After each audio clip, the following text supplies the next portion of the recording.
meeting of the Henderson City County Planning Commission to order. We welcome everybody for coming. We thank you for coming. Appreciate your help with everything we do. I also want to especially welcome a new Planning Commission member, Commissioner Heather Taves. Thank you for your willingness to serve. We appreciate Absolutely. it. Thank you.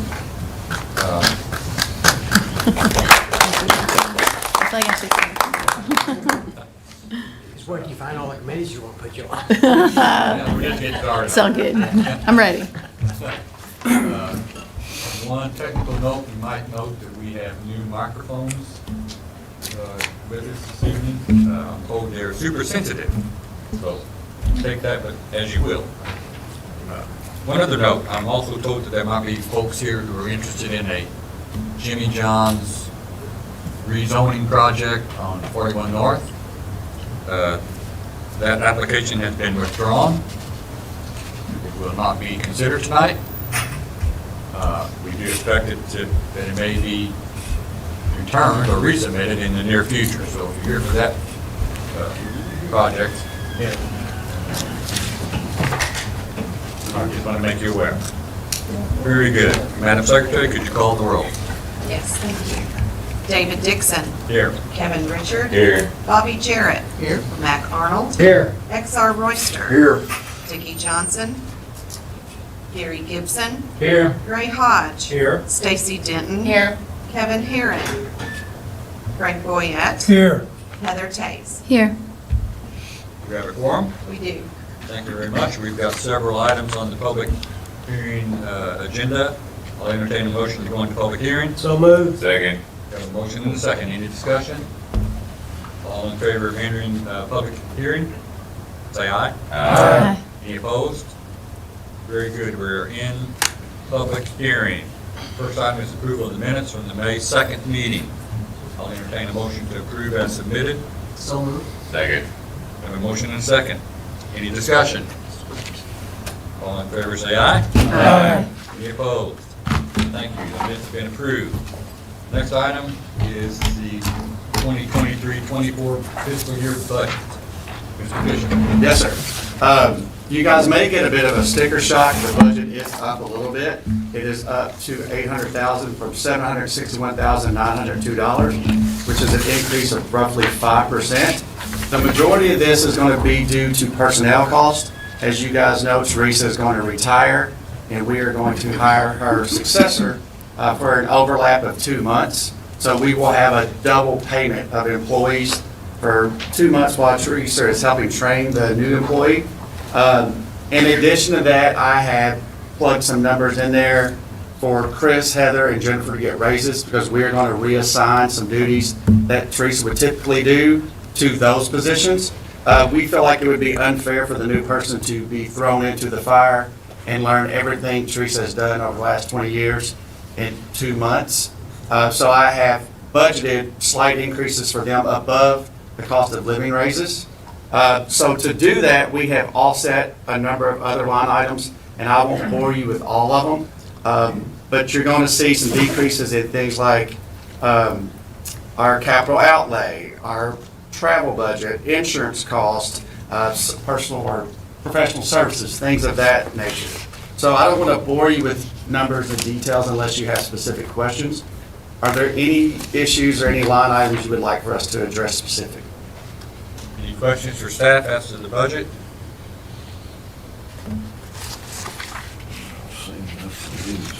Anyone in the audience have any questions about the budget? The increase in health insurance, is this related to the personnel changes as well? Speaker to address that. Yes, we added the single plan for the new Jessa when she starts. And then in the past year, we had a couple, Heather's husband retired, and she was qualified to get a couple. So between that and with the increase in the health insurance, they increased theirs by 6.5% for their premium. So with that, we had the extra into that. Okay, thank you. Anybody on the commission have any questions, comments, concerns they'd like to bring forward?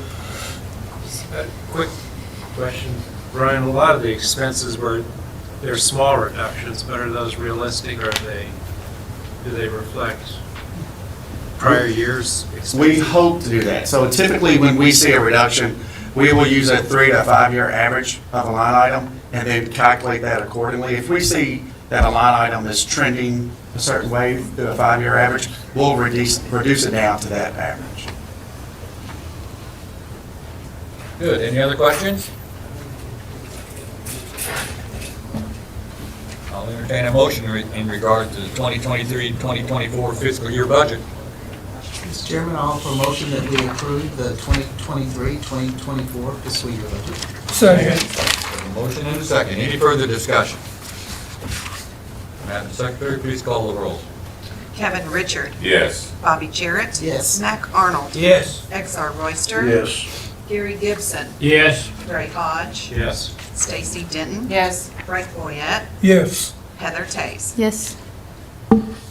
Very good, thank you. The budget passes as submitted. The next item is a proposed amendment to the county zoning ordinance. Bishop? Yes, sir. This would update Article 20, Light Industrial District, in Section 20.03, listing of conditional uses, in addition to update of Article 30, Solar Energy Systems, which we will call SESs sometimes in the ordinance, Section 30.01, Design Standards, and Section 30.02. Some of the red stripe throughs you'll notice in the proposed language is cleanup of some grammar and wording things a little better. But the three main items to take away from the updated ordinance would be that solar farms, as we call them typically, would no longer be allowed in the agricultural zone.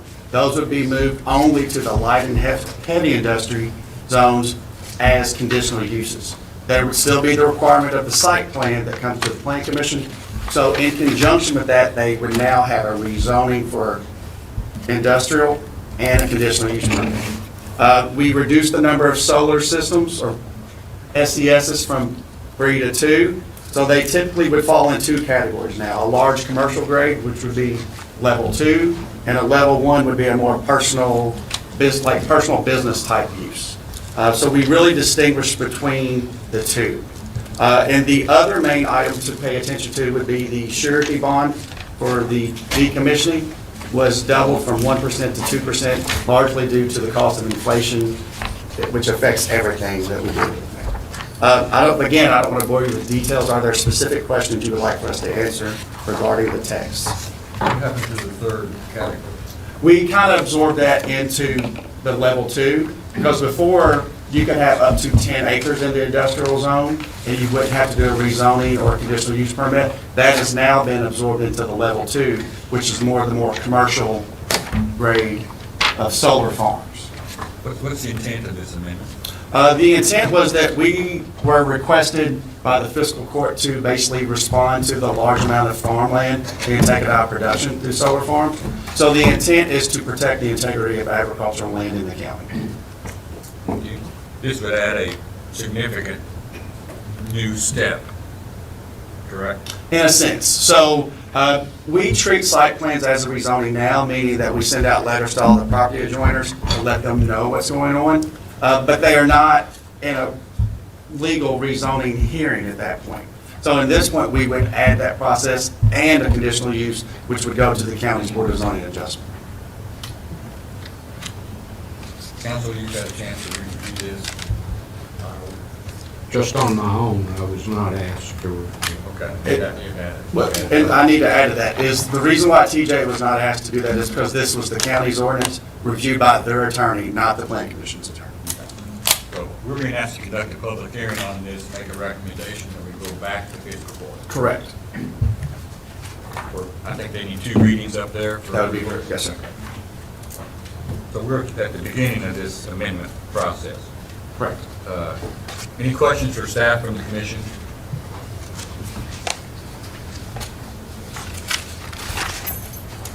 Would anyone in the audience like to speak in favor of this? I have a question. So this is a, Excuse me. Can you come to the mic, please? Need to come up to the microphone here. Oh, excuse So is this like, excuse me, ma'am. I need your name. No, please. We need to record this. Mary Clary, And your address? 5846 Highway 1299? Do you promise to tell the truth, the whole truth, and nothing but the truth? Yes, sir. Thank you, ma'am. Please go ahead. So I have a question. So this new ordinance, would this be on new solar farms moving forward? You know, we have one that's been in progress for the last 3 or 4 years. So will that eliminate that, and this will be new ones coming to the community? This would be for new ones coming in. The other ones that had submitted under the previous text would not be affected unless they do not get their building permit and their decommissioning plan within 1 year of the site plan approval. So what is going, I mean, I think we're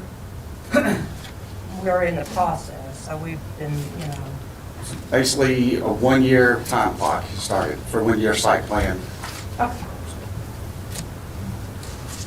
Perhaps we're getting confused with the next item on the agenda. I think it was a related question. Okay. Would anyone else, anybody have any questions about this, or would like to speak in favor of this amendment? Sir? Could you speak up into the microphone? I know I'm getting older, but I just literally cannot hear you. I'm sorry. I can relate. Anyone else would like to speak in favor of this ordinance or have questions? Anyone here to speak in opposition to this amendment? Sir?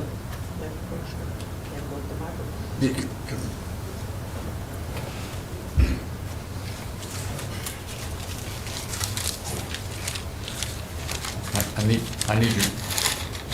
Talked to you yesterday. Yes, sir. Can you? Yeah. Okay. That's just for. Into the record? members. Okay. You know. So would you like this entered into the record? Yeah, but it's just that public doesn't need to know my personal business like that. You know, this way we know where we're going. I live on Highway 1299, Your name, sir? Huh. Name? Michael Ray Walker, And you got the address? Your address, sir? 7263 Highway 1299. Do you promise to tell the truth, the whole truth, and nothing but the truth? Do you promise to tell the truth, the whole truth, and nothing but the truth? Yes. Thank you, sir. Please proceed. Right across the street from me, matter of fact, 110 feet across from me is a 100-acre field. I mean, completely surrounded, and there I put all this money into the house, and I've got over 11 acres. And this company, they come to the house. I brought the girls in, took them through the house, and they said, "My God, you've got this house tore up." I said, "I'm redoing it, because the day will come, at my age, we'll have to sell." And I had an appraisal run. If you'll look on the paper, as you read it, you'll see what the total amount was, because I bought next door. I bought 6 acres next door. And anyway, I was told that if I don't get this place sold before they get there, I could very easily lose money. Now, I'm not the only one. And I'm not advocating they not be able to come here. But I'm asking y'all to strongly put some strong restrictions on them and rules. And if they don't want to play by our rules, the people of this county, then let them stay where they're at. I told them, I said, you know, I'm not saying that you not come here, but they have to be responsible people too. You know, I find it funny, you've got all these other companies now wanting to come in here. Why? Because what, are they going, let's go up to Henderson County, the rules are real easy, we'll get this stuff in here and be out of here and possibly sell everything out within a couple of years. I mean, y'all have to think about this. There will and can be people, okay, like my house. This house, front to back, top to bottom, inside out, every aspect is brand new. Money flowing like water down there. And I'm 110 feet. And yeah, when they farm, I might wash the house down, you know, twice a year. Can you imagine bulldozers and stuff 110 feet from me? I mean, I made the company an offer, and I told them flat out, here's what I'll take. It's on that paper. Here's what I'll take. I give them my attorney's card, and I said, and if you don't write me a check, I promise you, we will be in court. And I said, and it'll be a jury trial. And I said, you're gonna find out, you're gonna have a hard time getting a jury together with people that don't know me. I'm a retired lieutenant off Henderson Fire Department. I've been a contractor all these years, just like you. Everybody and his brother's son knows me, everybody and his brother's son knows you. And I mean, anyway, they try to say, oh, well, it's a tourist attraction. I said, well, then why don't you keep it down in Florida? I said, there's plenty of sun, and you got millions of people coming in there. I said, maybe you can get Mickey Mouse to take in charge to run through and see the solar fields. I said, I'm not trying to be smart. I said, but, you know, I said, I'm not putting all this money in here just to throw it away. And if you read on that paper, when the appraisal was run, I was told, of course, ain't nobody gonna write it down, but I was told, said, if you don't get this place sold, it could cost you up to this amount. And I don't know about you, maybe you can, but not everybody can afford to lose that kind of money. And I let them come on, but put the rules and regulations on them. The old boys that was down there working, doing all the surveying and all the stuff that they've been building up, because, you know, they've been down there for a few years. Well, these old boys, there's really nowhere to go down there to get drinks and stuff like that. Well, me and my wife, we would take and give them Cokes and fix them sandwiches and stuff. And them old boys would sit on my front step and said, because a lot of them was up from the northeast, and they said up north, like Massachusetts and stuff, said nobody wants to live around them, and people have trouble selling their houses. And all I got to go on is what these boys told me. But wasn't nobody bullying me. I mean, they was telling me the truth of it. And I mean, have y'all asked yourself, why all of a sudden do we have all these companies wanting to come here?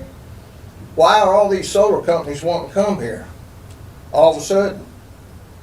Would you not agree there's more sun and it can generate more electricity in Florida than it can in Henderson? You know it can, and I know it can. And I mean, all I'm asking is rethink this and go back and make the rulings stronger and whatever, just like down there. I know there's a house down there right up from me, probably 1,500 feet, 2,000 feet from me up on a hill. I know for a fact these people give $370,000 for that house. Well, who's got my paper? Which one of you?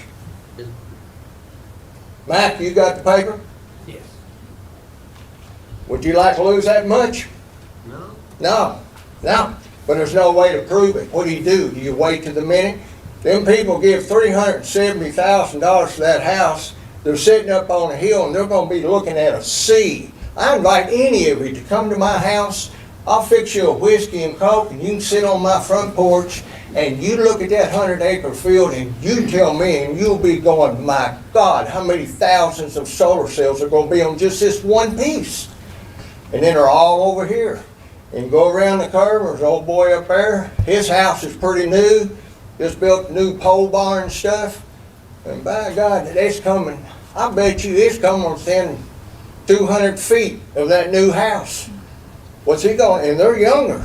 What are they going to have to do? Spend a lifetime there because nobody wants to come there? I mean, when I went past that old farmhouse down there and all that ground, if I'd had any idea, I couldn't have drove fast enough to 416. And I mean, y'all have got it within your ability to take and make things stronger. What can anybody say? I mean, and top it all off, have you ever heard of companies come into a place, but they don't want to own nothing? They're basically renting the ground. I bet you the solar panels, I bet they're going to be on a lease. So these boys here, they can get up and leave out of town and nothing flat, and they ain't got to answer to nobody for nothing. And you mark my word, they'll sell this stuff in a couple of years and be gone. Right now, they're itching for Uncle Sam to dole out all this money. And like I said, I'm not saying don't let them come, but make it stronger. Make it to where, by God, and like down there where I'm at, have it to where if anybody that lives, say, within 2,500 feet, That's roughly a half a mile, or even cut it down to a third of a mile. But if you're that close, that this company, if there's gonna be a loss, they gotta at least make up. And you seen what I told them I'd take. It was less than what I was told I'd lose, right? And I said, I'm trying to get along with you. And like I told them, I said, if you come back up here, I said, rent you a couple of Greyhound buses and put you about 100 attorneys on there and bring them up with you. I said, because I don't need but one. And I said, you're going to find out. You're in Kentucky. We're not in Florida no more. So, I mean, this is just what you told me yesterday. Is that general knowledge? I mean, can I? Which part? The five 5. companies more? I don't know about 5 companies. We were told by our county codes administrator that there's another company looking in Okay, addition to the but you 3. do have other companies wanting to come here. Why all of a sudden are they wanting to come here? They're wanting to come here, and I don't mean anybody stupid. I don't mean that at all. But they're hoping to slick it past everybody before anybody realizes what's happening. Just like them boys that told me, like up in Massachusetts and stuff. They said, man, you couldn't pay nobody to live with this stuff. And I mean, you think about 1,500 acres. That's a lot of ground. When I sit on my front porch, I swear to God, I can look straight ahead for 3 miles. And, you know, I can't even fathom the amount of panels that's gonna be in there. So they should have to be held to a high standard. And if they don't like it, put it down in Florida. Go somewhere else. I mean, if you got other companies, once they get 1 or 2 in here, there'll be more. I promise you, there will be. And they're gonna do whatever they can do. I mean, how you gonna hold them to it? If they don't own anything, how you gonna, are you making them bond? Are you making them put up bond? Yes. I mean, I just don't understand if they was to sell out and another company buy it, can you take and initiate if the agreement with that first company, can you hold them to it and make them do it? Because if they just go, we're not doing it, take it to court, what you gonna do? I mean, all I'm asking, hey, I'm 70 years old, I can't lose that kind, well, I can, but I'm not going to lose that kind of money. So we'll go to court and we'll find out if I have to lose it or not. But all I'm asking is just make these rules more stringent and just, you know, don't let them just walk in here and do whatever they want to do. I mean, come out to my house, sit down on my porch and look, and that's just 100-acre field. I mean, have any of you drove out around this area with all this stuff? I know you know what a lot of acres are, but have any of you drove out where it's at to realize how far this is going to go? I mean, I'm lucky they ain't behind me, and I mean I'm lucky I got 11 plus acres. But you know, hey, I don't want to be there till I'm 80 and then kill over and they have to bury my butt in the ground because I can't get nobody to take my place, even though it's brand new. I mean, this ain't right. And if the other companies come in here and they go to other parts of this county, you know, you could possibly have people that could go bankrupt. What about that one I just told you, 370,000? Well, what if they need to sell and they have to take such a big loss they just can't do it? It could cause somebody to go bankrupt like that. But this company, they don't care. I mean, them girls, I liked them when they come in my house, but when they told me it was like a tourist attraction, I knew right then, I said, oh Lord. You know, I mean, they was willing to tell you anything just to get you to go. They was real surprised when I said, I'm not saying for you not to come here, but you have to have rules just like we do. And that's all I'm asking. Please rethink this, make the rules more stringent. All they can do is get mad and just go, well, we're not coming. I mean, you can't be gaining that much. The farmers are already paying taxes. I mean, where are we gonna show any benefits off of? That part I ain't figured out. Are you gonna tax the solar panels? Will they be taxed? We can't address that. Well, I'm just getting at, I just don't understand how these solar farms are gonna create any more money for this county. Because you can bet, I bet you all of it total, the one on this side of 416 and one on the other, I bet it won't create 10 jobs. You know, 2 men can cover a lot of ground. And I mean, it just can't be. They just can't come in here and do what they wanna do. And I know, well, as I'm standing here, probably I'm gonna wind up in court, but they got the right boy here, because I will take them to court.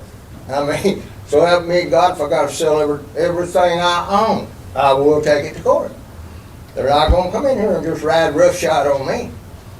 And I'm just, y'all's first obligation is to the people of this county. And I'm not trying to be smart, okay? I'm just talking. Sometimes I might say things that are not the right way, but, you know, your obligation is to see that the people of this county are taken care of, not some company. At least if you're a company, you know, you got the paper mill coming in out there, they put a lot of money out there. You know, they're gonna be here for a long, long time. I mean, these boys, what kind of money are they putting in here? They can't be putting much, you know? If you wanted to take and be here for a long time, then why wouldn't they buy the land? They don't want to buy the land. They don't want anything.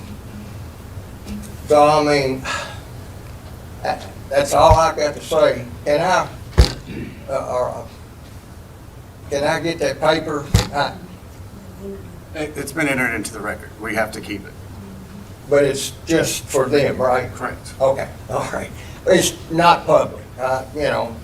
Nobody needs to know my finance. This is a public record we're creating. It is, but I think what he means is we're not gonna pass it out. Yeah. But, now, be aware, if someone comes in and does a Freedom of Information Act of the process or the appeal. Well, it's not that I really care about it. It's just that there's people that tend to get in people's business that don't need to be. You know? It will be in the minutes. Okay, all right. All right, I appreciate you listening to me rant and rave, and please give it some consideration. And just, you know, take care of the people of this county, because you just need to come out there and just take a look. Just take a look and see how far this thing goes. I mean, it's gonna be outrageous. And well, that's just like, okay, I'll give you another example. The farmer that owns the land across from me, and we're friends, or was. Anyway, the guys they was pulling up posts and taking down wires and putting up new posts, and I said, what are y'all doing? They said, all I can say is, the person's got to raise a lot of corn to pay for all this. I said, what do you mean? I said, this company? They said, no, it's the farmer having all this stuff moved. See? Then I talked to that farmer, him taking down all them poles and moving wires. So, I mean, if they're going to lease the field for 40 years, looks like they would take it down. It's just things like that that has gotten me to thinking a lot. Are these people on the up, and are they going to do what they say they're going to do? And I'm willing to bet they're not. Thank you. Anybody on the commission have any questions for this gentleman? Thank you, sir. Thank you. Would anyone else like to address this proposed change in the amendment, in the ordinance? Yes, ma'am. Yes, I would. Your name, please, Victoria Hust, and your address. 9798 Highway 416 West in Roberts. Okay. You promise to tell the truth, the whole truth, and nothing but the truth? Indeed I do. Thank you. Please proceed. Thank you.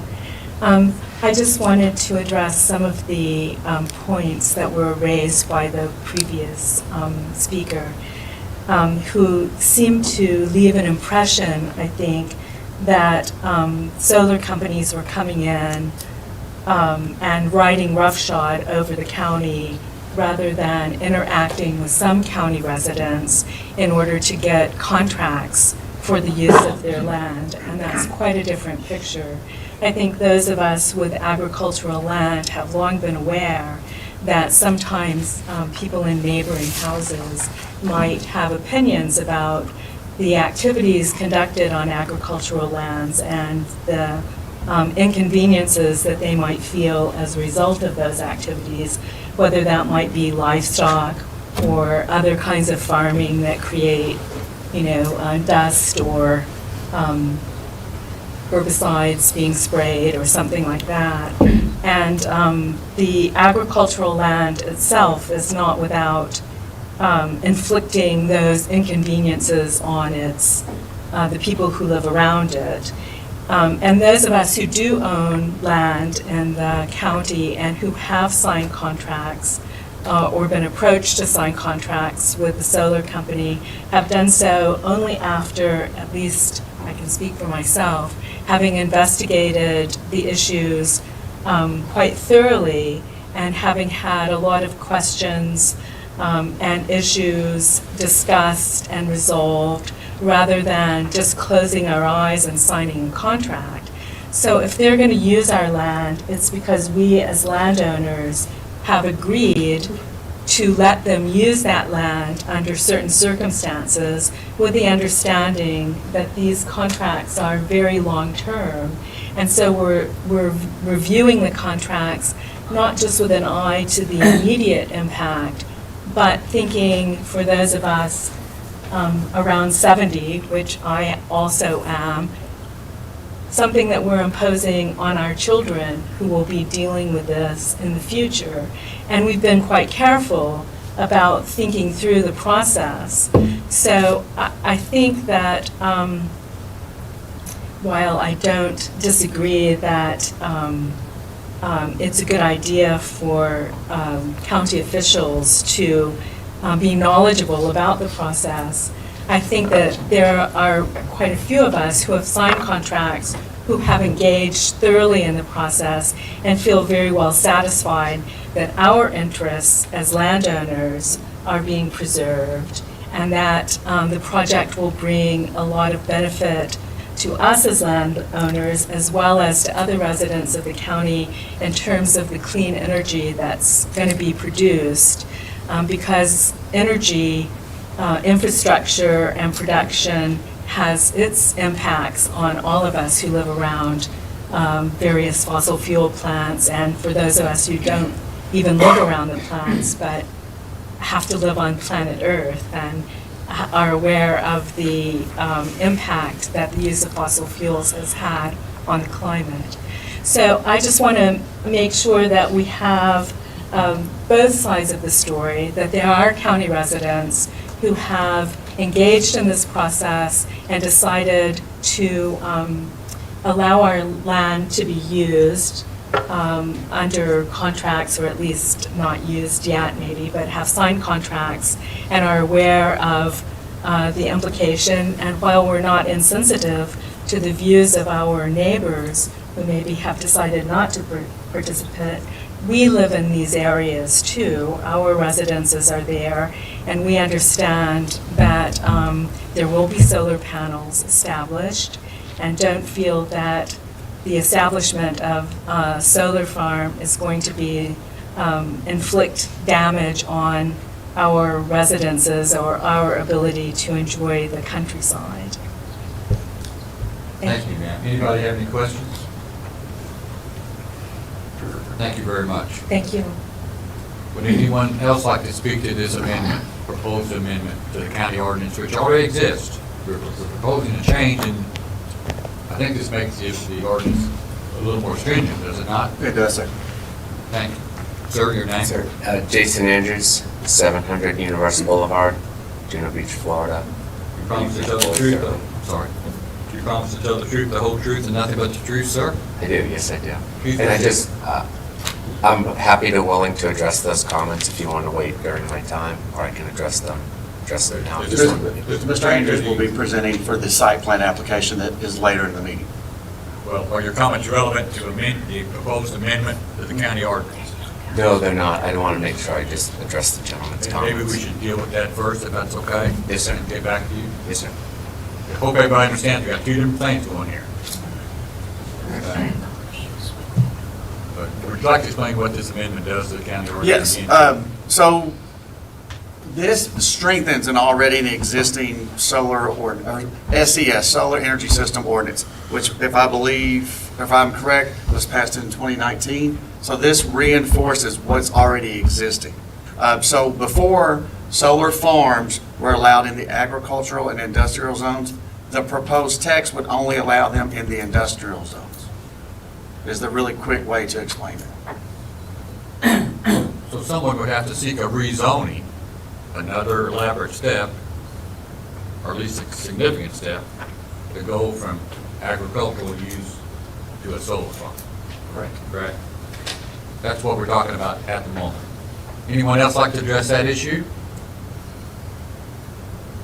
Anybody have questions regarding this issue? I know it gets kind of complicated. Sir?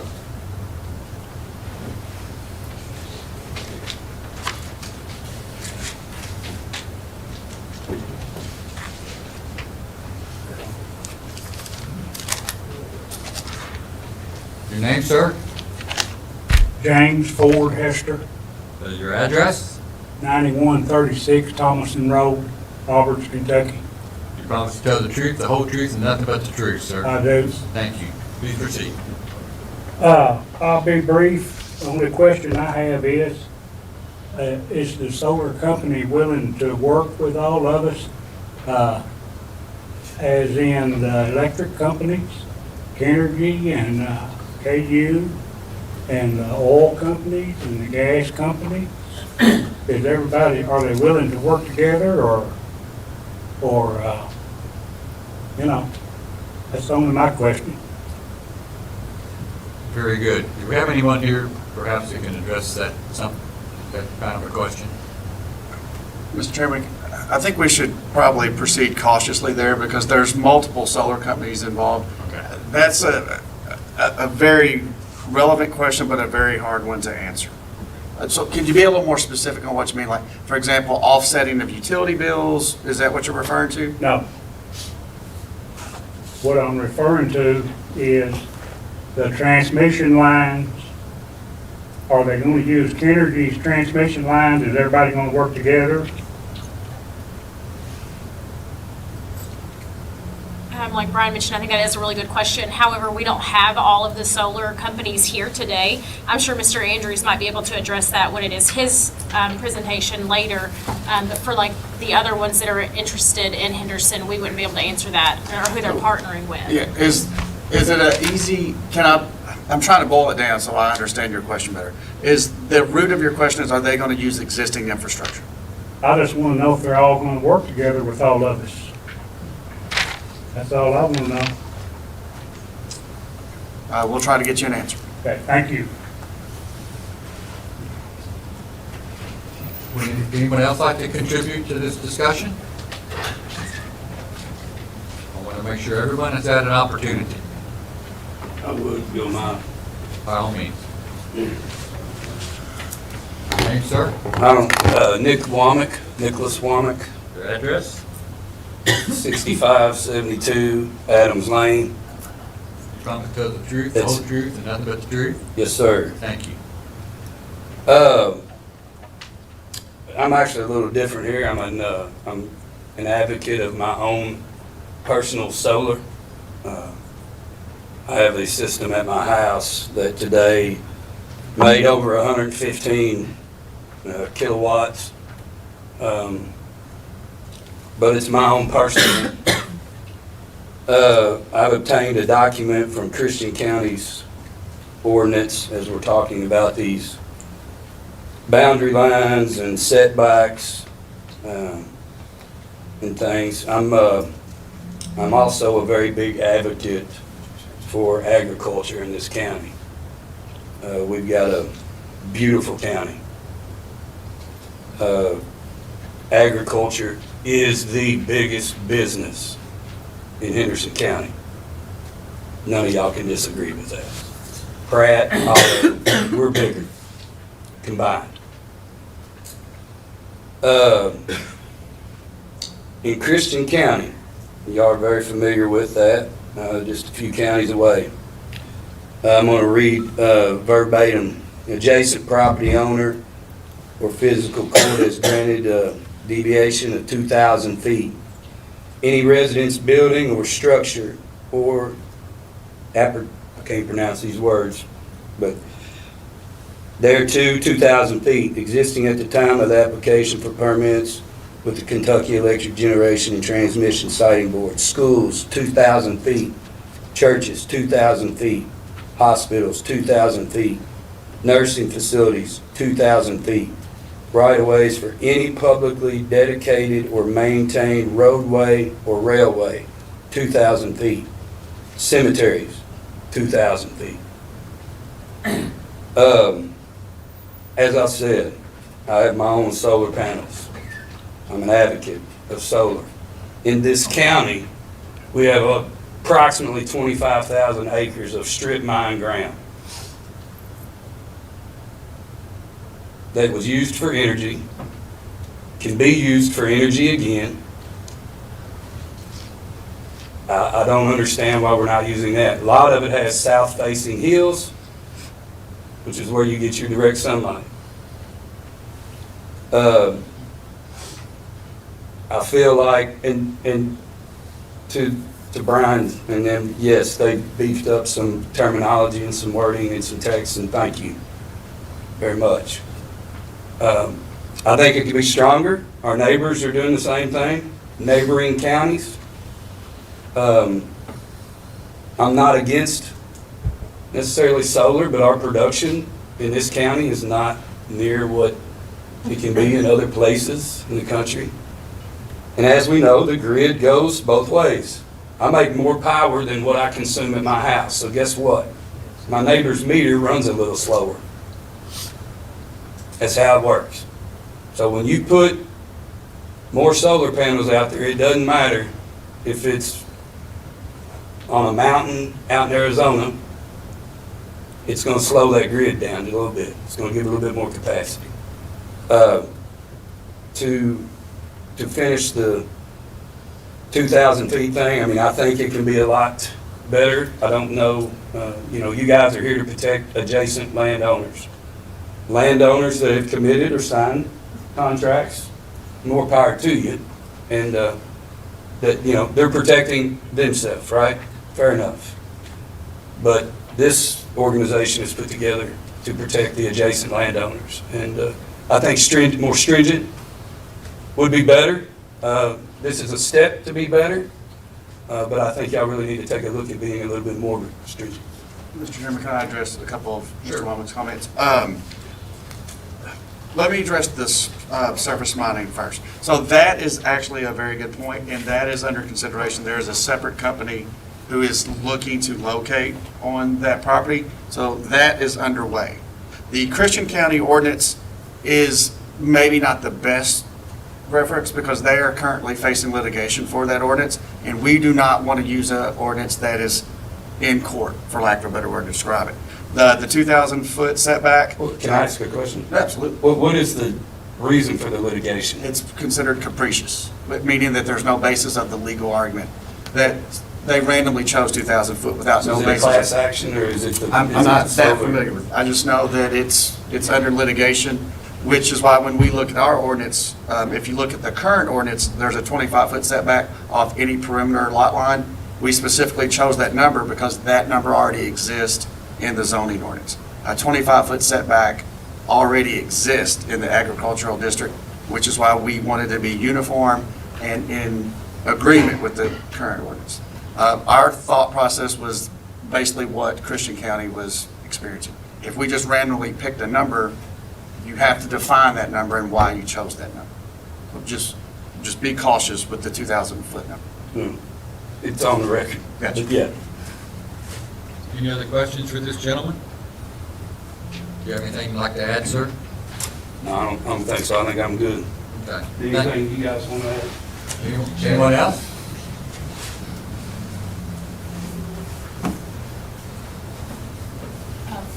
Yes, ma'am. Hello, my name is Lena Jensen, and my address is 700 Universal Boulevard, June Beach, Florida. You promise to tell the truth, the whole truth, and nothing but the truth? I do. Thank you. we appreciate that, the planning commission is considering this amendment and, in response to, strengthening some of this ordinance around the solar facilities. We are going to be coming forward later with the second phase of our project. The timeline for those projects usually do extend quite a bit of time. So, by the process is that we will work with landowners and get these contracts in place. And then we will come before the county to request a site plan. And in the background, we also have an interconnection study process that sometimes can take 2 or 3 years, sometimes can extend to 4 years. And so my concern is that the site plan process that is already in place, that we've gone through, that is quite rigorous from the county and also at the state level. My concern would be that our timeline would extend past that year timeframe, and we would have to get rezoned again due to this change. So the suggestion would be that suggestion that could address this, maybe to extend that time frame to past a year to 2 years, or some kind of a mechanism where those projects that already have a site plan approval when this amendment is in place wouldn't have to get rezoned under that. That's our suggestion. This would give the landowners that are part of the project a little more comfort that their property rights wouldn't be affected, and that these projects could go forward without an additional rigorous step that we feel that has been addressed through this process already.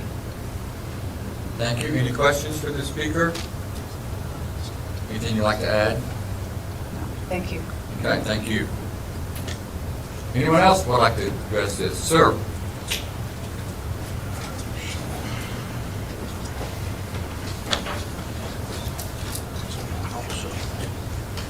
Name, sir? Taylor Tompkins, Address? 5700 State Route 283, Roberts, Kentucky. Promise to tell the truth, the whole truth, and nothing but the truth? I do, sir. Good. I am the magistrate for District 2 to start off with, and I've talked to several of the people in my district. With due respect to the processes and timelines, I can understand that. I run the Next Generation 911 program for DC, Virginia, and Maryland. So I understand timelines and constraints and working through red tape. With the federal government, state government, I do it every day. I feel like what we're proposing is fair to everybody, considering all parts. And I respectfully disagree with the request to extend any timelines. It is what it is. They were put there for a reason. Get it done or don't. Thank you, sir. Any questions? Thank you, sir. Yep. Anyone else like to address any of these issues? We'll take a minute and think about it.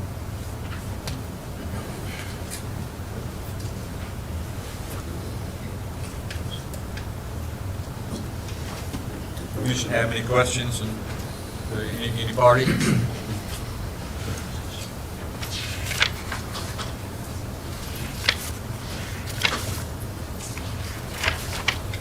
Anyone else like to speak on this particular issue? Very good. I'll entertain a motion in regard to the proposed amendment to the county zoning ordinance affecting solar energy systems as presented.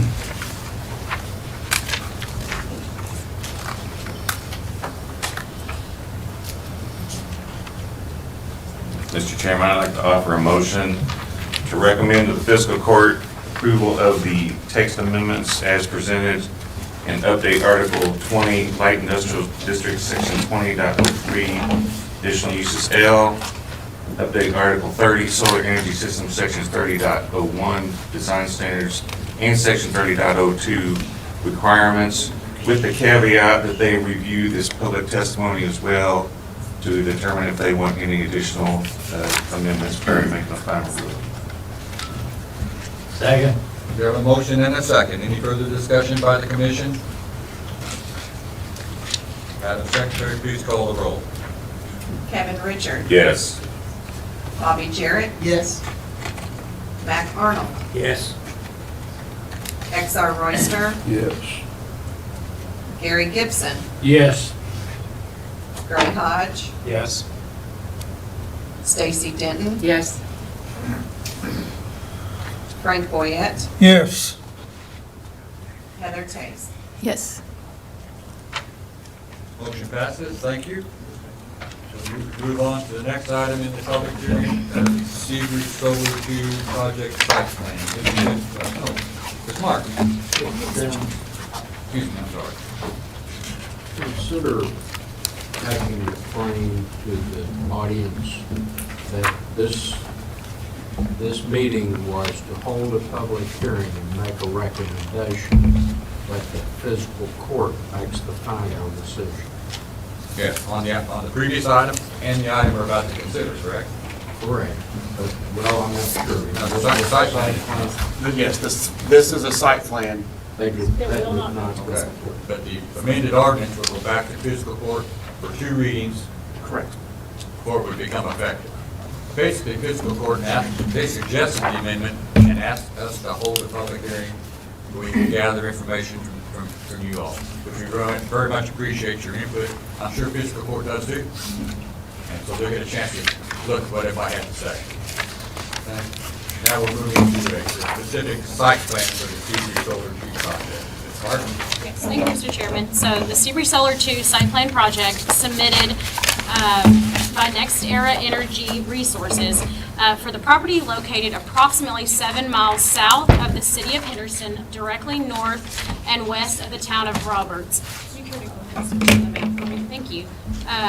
West of US 41, north of State Road 416, and east of US 41A, containing approximately 1,460 acres.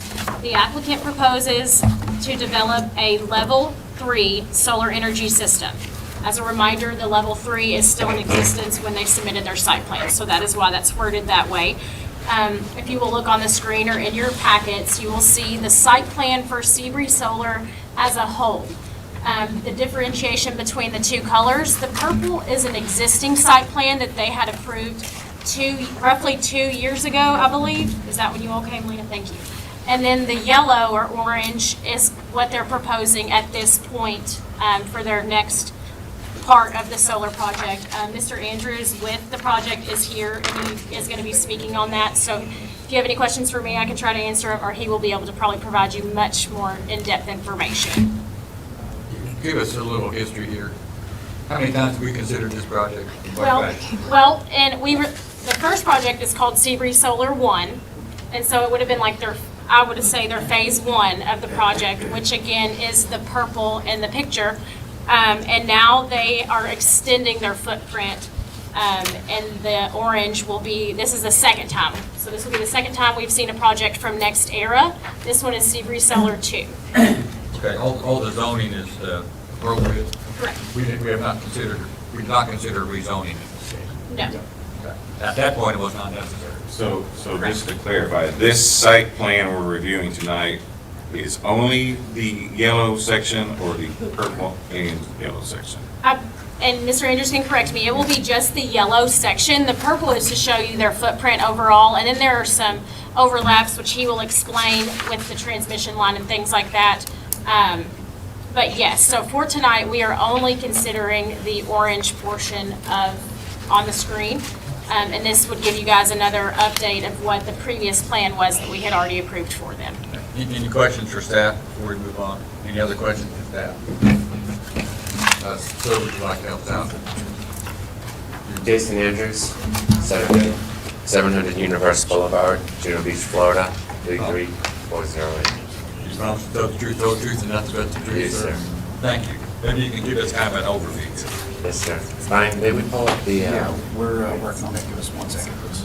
As they pull that up, Chairman, Commissioners, very grateful and appreciative of the opportunity to speak before you tonight. My name is Jason Andrews. I did want to introduce real quick a couple of my colleagues.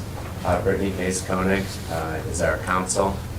We have Brian Bartels. He's our environmental subject matter expert. And then we have Mr. Dennis Jack, who's our engineering and construction expert. I prepared a few slides and want to just talk through kind of the Seabury and the Seabury Solar 2 piece. There should be a pointer on the podium. Will you make sure that's working? That's where it gets. I kind of want to talk about a couple key points throughout this brief here. One is our compliance with the ordinance. The second is the benefits that the project's going to bring. And then third is to briefly touch on the Kentucky State Siting Board process, so everyone is aware of the parallel efforts that we have going on with the project.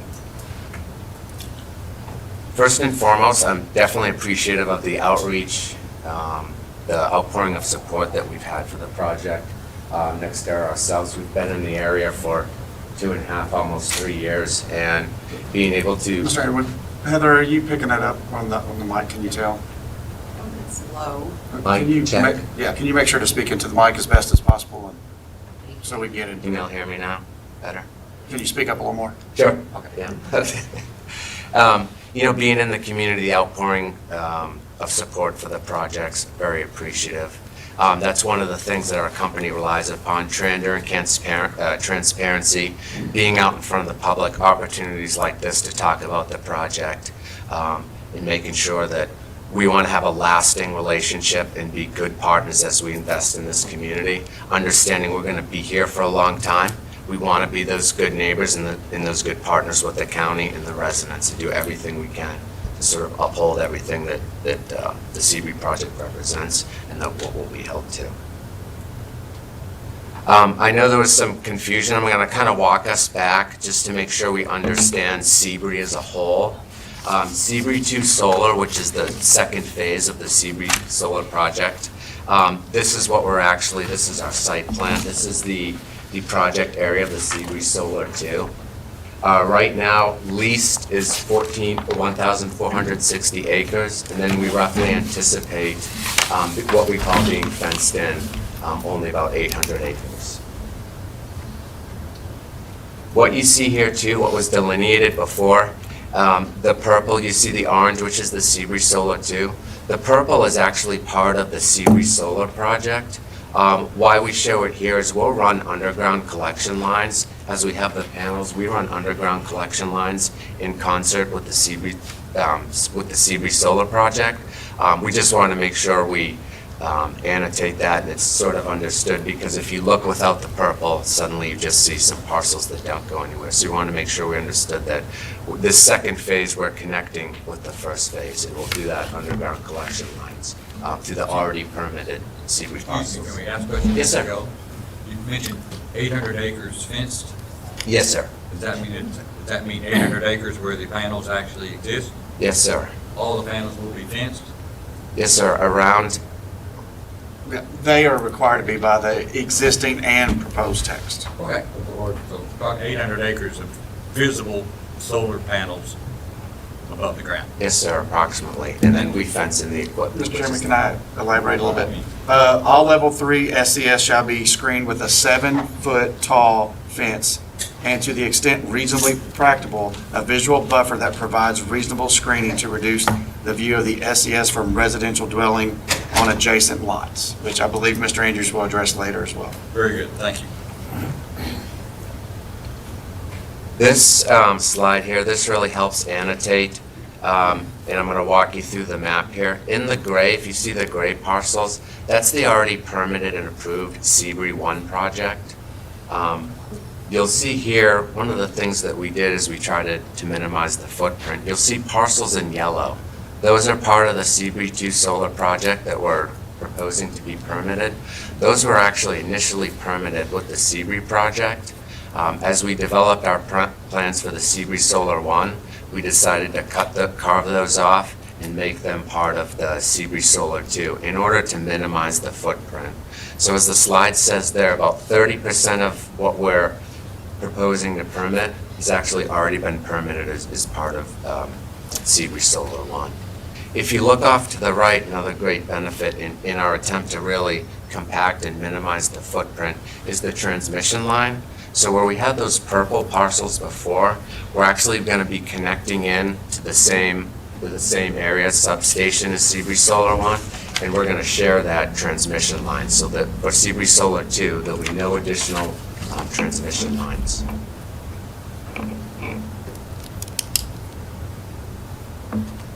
And then really the compliance. We've worked with the staff here. The site plan that we've both submitted is going to be in full compliance with the level 3 SCS requirements from setbacks, heights, fence, along with the decommissioning plans and other requirements we have. Mr. Bishop talked about it, so in our, in part of that lasting relationship and being good neighbors, not only are we required, any non-participating adjacent property has to be what we call has to be utilized by a vegetative screening. So from the fence line, a double row of evergreen trees will be planted to what we call a visual screening. So as those get planted, it'll help the view shed for those non-participating parcels. And in the site plans that were submitted, that is annotated sort of in a fluorescent green. So we've gone down there in the GIS, in the KMZ system, and looked and compared that with on the ground and looked to where there's not already natural vegetative screening, and have planned to apply this double row of evergreen to help with that screening. Yes, Jim? This vegetative buffer, you said this would be around all between you and all non-participating properties? Yes, from the roadway, if there's not already natural vegetative screening. From the roadway or from non-participating property? From both, sir. So, you're going to screen a farmer's field from the property? If he's not participating for the project, and there's no natural vegetative screening, yes, there'll be a vegetative buffer. Home there or anything? Does not have to be a residence on that property? Residence, yes, sir. My apologies. What? Residents only, I believe is what he's saying. Okay, so you're not going to screen all non-participating properties? My apologies. From residents that are non-participating. What about businesses or churches or any other use? Is that in the ordinance? Let's see, I'm going to make sure I read this into the record. All level 3 SCS shall be screened with a 7-foot tall fence, and to the extent reasonably practicable, a visual buffer that provides reasonable screening to reduce the view of the SCS from residential dwelling units on adjacent lots, including those lots located across a public right-of-way. A vegetation screening plan to reduce the view of the SCS from the residential dwelling units on adjacent lots will be submitted for approval by the Henderson City County Plan Commission. The existing natural tree growth and natural landforms along the SCS perimeter may create a sufficient buffer and shall be preserved when reasonably practical. When no alternative vegetation screening plan is approved by the Henderson City County Plan Commission, a double row of staggered evergreen trees will be planted 15 foot on center from adjacent non-participating residential dwellings, including the outdoor living space immediately near residential dwellings. Parcel boundaries with no proximity to residential dwellings shall not require screening. The proposed evergreen tree shall be placed on the exterior of security fencing. The use of barbed wire or sharply pointed fences shall be prohibited and or along any boundary adjoining residential properties. So I believe the chairman's question was, would you agree to screen any businesses or churches as well? Because it appears that we neglected those in the ordinance. Yes, sir. Schools, for example, I don't know if they're any immediately in the area now, but there could be in the future. Any structures that are inhabited, is that a good way to word your question, Mr. Chairman? Inhabited means, I don't think a business is inhabited. Occupied.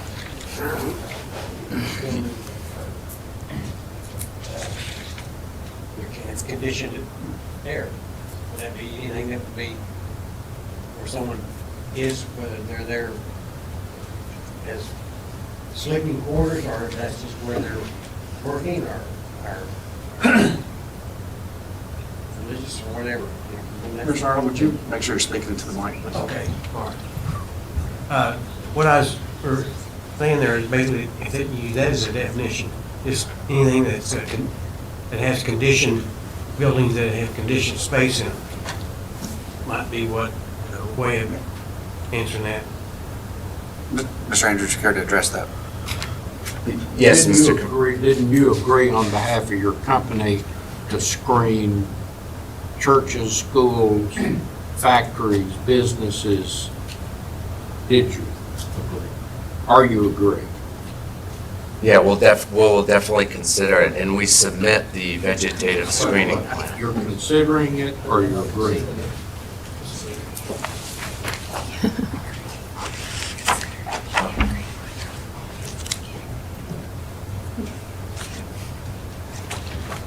Yeah, I can't agree to every exact of the scenario, but certainly we'll consider it. So you're not agreeing to it? No, I can't agree to. Okay, so if we use a term like occupied, Occupied residential structures. well, just occupied structures, residential or not, I guess is what we're dealing with here. That's not a possibility.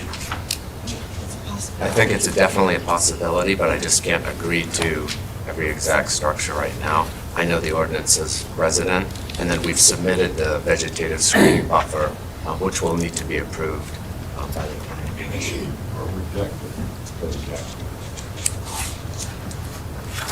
Okay. Perhaps we should proceed with your presentation. And then I just want to talk about some of the environmental studies, part of the due diligence that goes on for the projects. A lot of these for the Seabreeze Solar 2 we have completed already. That wetlands delineation, so we have folks go out, take a look at making sure identifying the wetlands, any streams. Wildlife habitat, we want to do our best to minimize any environmental impacts that we can to the project. And then cultural resources, make sure we know, can go around that we've mapped any cemeteries. We've also... It's extremely difficult to hear you. Okay, I will speak up. My apologies. Cultural resources, so we've done a lot.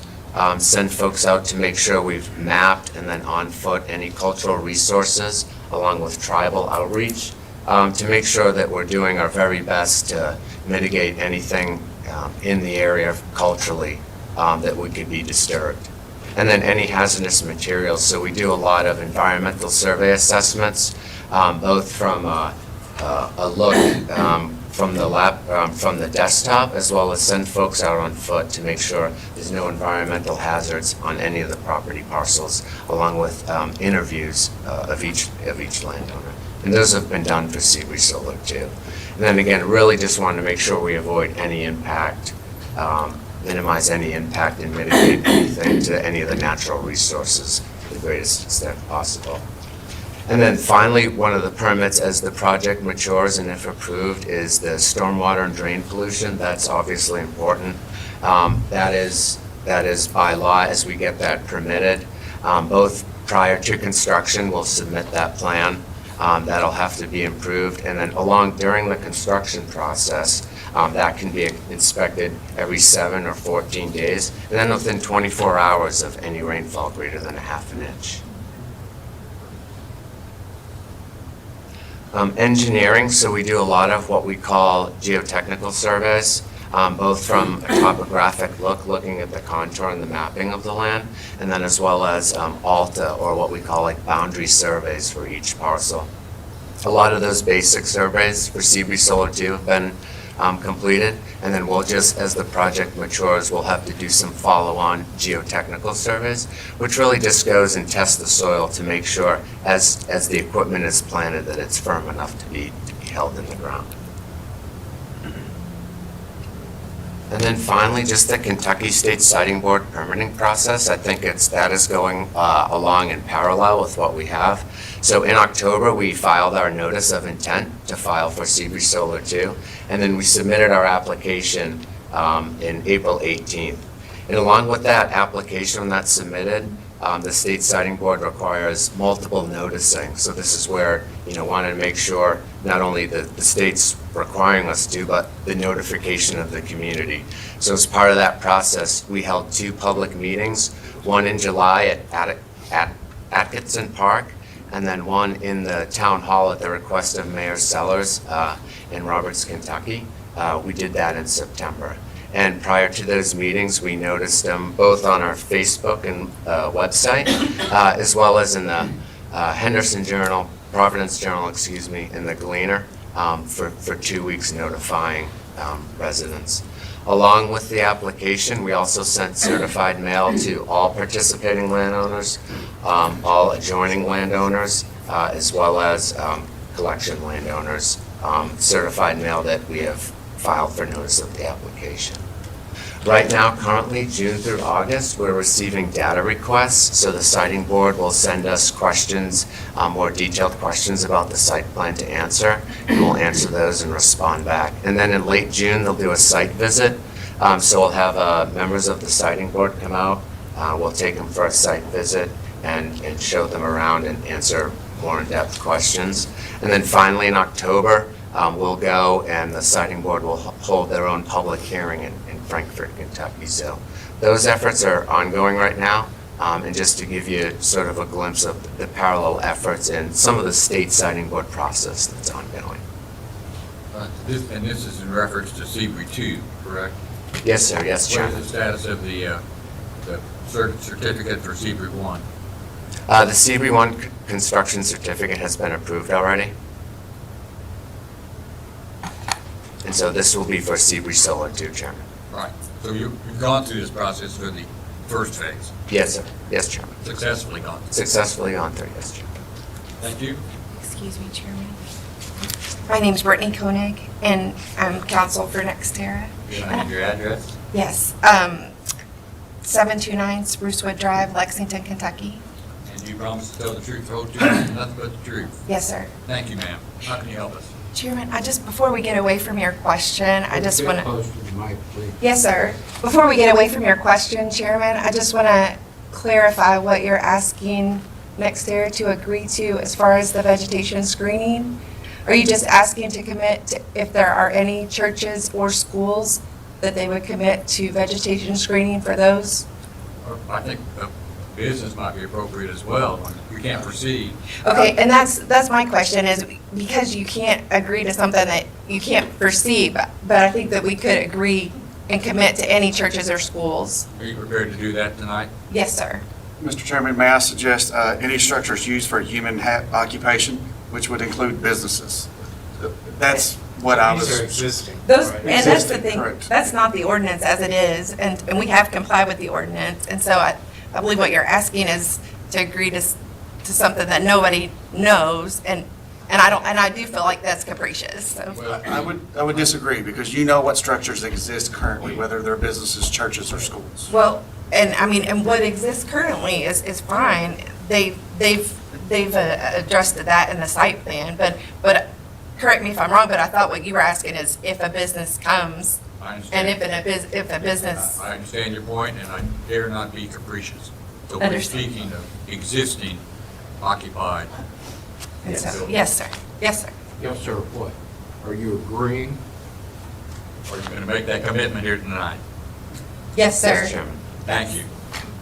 Thank you very much. Thanks for correcting me. Any other questions for this gentleman? You made a mention of wildlife, cultural, hazardous material studies that have been done. Yes, Chairman. Are those available to the public? Brian?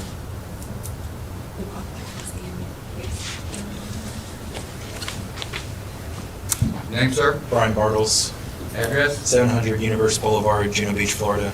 You promise to tell the truth, the whole truth, and nothing but the truth, sir. I do. Thank you. Can you spell your last name, please? Sure. B-A-R-T-E-L-S. Thank you. So we can provide the Phase 1 environmental site assessment, which documents any potential petroleum products or hazardous waste that may be on site. That was supplied as an amendment to the siting board application. Okay, but not the wildlife, cultural, for the second phase. I think your presentation said those studies have been completed, correct? That's correct. Yes. I just want to know if anybody can, if they're available to the public. Certainly, we can send them in. Yeah. If someone would make a request, would that be something that you would? Okay. it- Yes. And it is part of the public record, we can make that available. It's already Yes, part of the Chairman. public record. Yes, sir. It's online with the Kentucky PSC, Public Service Commission, under the siting board cases. All of that is public record. I believe you have the website that we can provide, psc.ky.gov. It's the Public Service Commission website. And the siting board cases, siting board is different than the Public Service Commission. It's a different process, but that is where all of those cases are available for anybody. Okay, so starting point for anybody interested on the web is psc.ky.gov. Yes, sir. And the case number is 2022-00131. 2022-00131. Yes. And it is a siting board case. It's not a Public Service Commission case, so it's in a different part of the website, but just to clarify that. Okay. Thank you. Yes, sir. Thanks for helping us out with that. Anything else, sir? Yeah, yes, Mr. Chairman, if it's okay, I wanted to address some of the questions that were brought up in the previous amendment. I wrote them down. One is talking about the benefits of the project. Right now, we project about $195 million capital investment in the project. We anticipate about $12 million of tax revenue to the county, and it will supply about 200 construction jobs during that period of construction. There was reference, it talked about, the solar companies coming in, and a lot of that, when we look at these projects for siting, really the key component is that transmission. So proximity to the transmission grid is one of those key components for economic viability of the project. So that's why you see us trying to minimize that footprint, share that transmission line. And again, those studies, that ability to tap into the transmission grid has to be studied. Roughly, generally takes about 1 to 2 years to complete those studies. There was mention of property values too, so as part of the siting board process, we use a third-party consultant, and that can be found along in our case number on that same website. We submit a full third-party assessment of property values, and in that, assessment that was done, it was indicated that there was no real decrease in property values of the studies done. Additionally, the siting board, when they're reviewing our case and going over it, they will also do their own third-party assessment of property value evaluation. So I wanted to make sure to address that. We've talked definitely about the vegetative screening. Again, that's in part to minimize the view shed and do our best, again, to be those good neighbors, to keep the, project compact and then minimize view shed as we can. Again, the rigors, the process, certainly Henderson County has been great to go through. Certainly this process, I believe, is rigorous along with the state siting board, so we've talked enough during the brief. And then it was mentioned too, so the decommissioning bond, we're required by law, and there was actually House Bill 4 passed just recently that mandates gives more control to local government. Those decommissioning bonds are in fact law. So right now, as it sits, 1% of the project, approximately 4 weeks prior to starting construction, we will be responsible to provide that decommissioning bond to the county. That'll be reassessed every 5 years. And with the new House bill that was recently passed, that is going to be, again, continually reassessed and gives more strength to ensuring that decommissioning bond is in place to avoid any burden, both on the landowner or the county. We talked about the county process, and then the idea, so one of the benefits is we reach out to landowners. Certainly, there is an option to purchase land. The beauty of the leasing the land in conjunction with the decommissioning bond, the beauty of that is those landowners with their property rights can keep that farm in their name.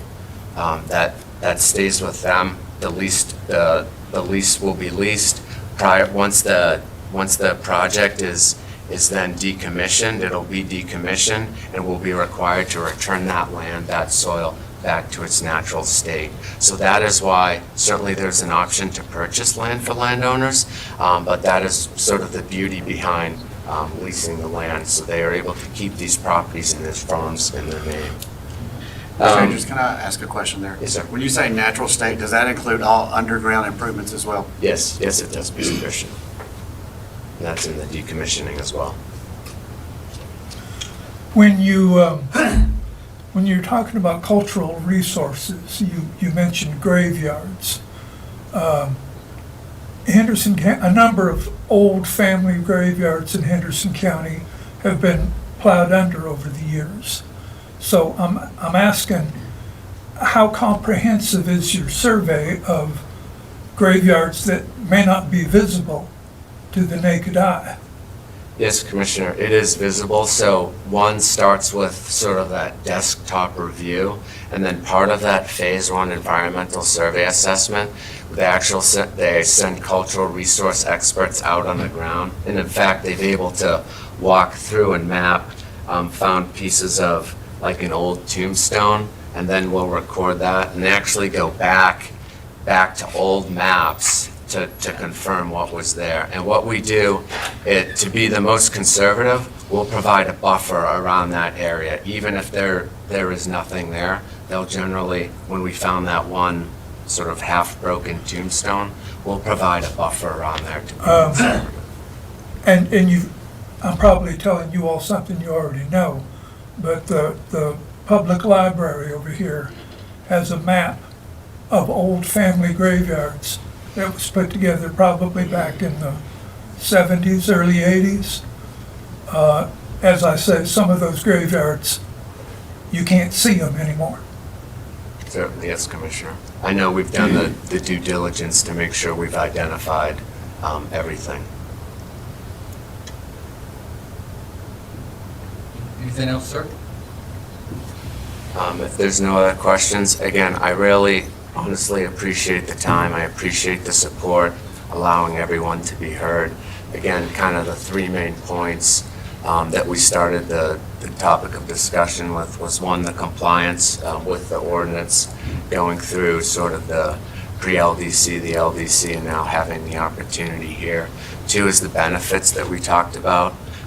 The idea of bringing some economic development, the diversity of the portfolio for both landowners and frankly the county as well. Having oil, gas, and some renewable energy, I think, is a huge benefit to the community. And then finally, we talked about the parallel efforts during the state siting board process. So unless there's any questions from me, definitely appreciate the process and appreciate the opportunity. Any other questions for this gentleman from the commission? Thank you, sir. Thanks for your presentation. Thank you. Yeah, we may need you back. Never know. Yeah. Anyone else like to address the commission? Yes?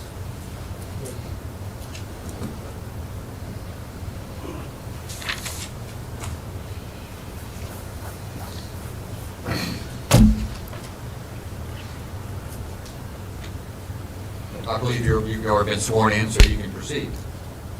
You don't need my name? Mr. Chairman, would you mind having his name right in the record, so Heather knows who's Yeah, speaking? your name, just your name, sir. James Ford Hester.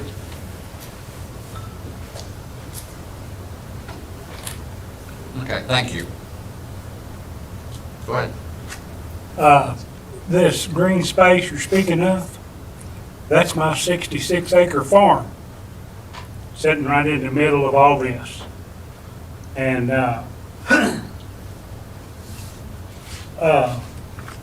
I'm all for solar, but you could put up a 500-foot fence around the solar panels. It'll be plumb full of wildlife the very next morning because y'all are missing the point. There's animals that climb, for instance, raccoons. And what are you gonna do about the owls and the eagles and all that? It'll be plumb full the very next morning, anything that you fence in. So, 7 foot tall, I've got deer on my farm that can jump 7 foot. So they'll all be in there. So that's something y'all need to consider, I think. That's all I got. Okay, any questions? Thank you. Thank you. You're welcome. Next gentleman. I think there were a few back there, yes. Got it. Name, sir? Chad Hopgood, Dodgers, Address? Kentucky, 2306 Watkins School Road. And you promise to tell the truth, the whole truth, and nothing but the truth? Yes, sir. Please I got a proceed. question for the next area, I may be out of touch. Will these solar fields, will they be a solid field or will it be patched up? Mr. Hopgood, if you would, just direct that to the chairman. Okay, will these fields be a solar, I mean, will it be if you got a 1,500 acre farm, 100 acre farm, will it be a solid field of panels or will it be patched up or will it be, I mean, how is it laid out or do they know that yet? That's my question. Okay, you have another one? No, Any I'm other fine. questions? I'm fine. Thank you. Thank you. Sir, can you help us with Yes, that? sir. Jason Andrews, do you need me to read in again? No, I just say your name. Okay, Jason Andrews. Yeah, so what we do, the preliminary site plan, so we'll try to keep everything compact as we can. Some of the areas will have to be fenced in separately, and that's just due to a lot of the setback requirements, and then if there's any wetlands and streams. So as much as we can keep one contiguous per parcel, we'll do it, but sometimes just due to the setbacks, whether that be roadways, streams, any of the cultural resources, then there'll be sort of separate fencing. If I understood the question and the example, would it be possible to see? We're working on that now from the documents they have submitted as far as their application. We'll give you a much more detailed answer. If you bear with us 1 second. Okay. As you do so, we're going to see 50 acres of solid solar screens? I'm not understanding what you're... Are there roadways in between these things, or here? Yes, sir. So there'll have to be some access roads, and we try to minimize that certainly as much as possible. There'll be access roads, so we'll have approximately 1 to 2 people assigned to the project.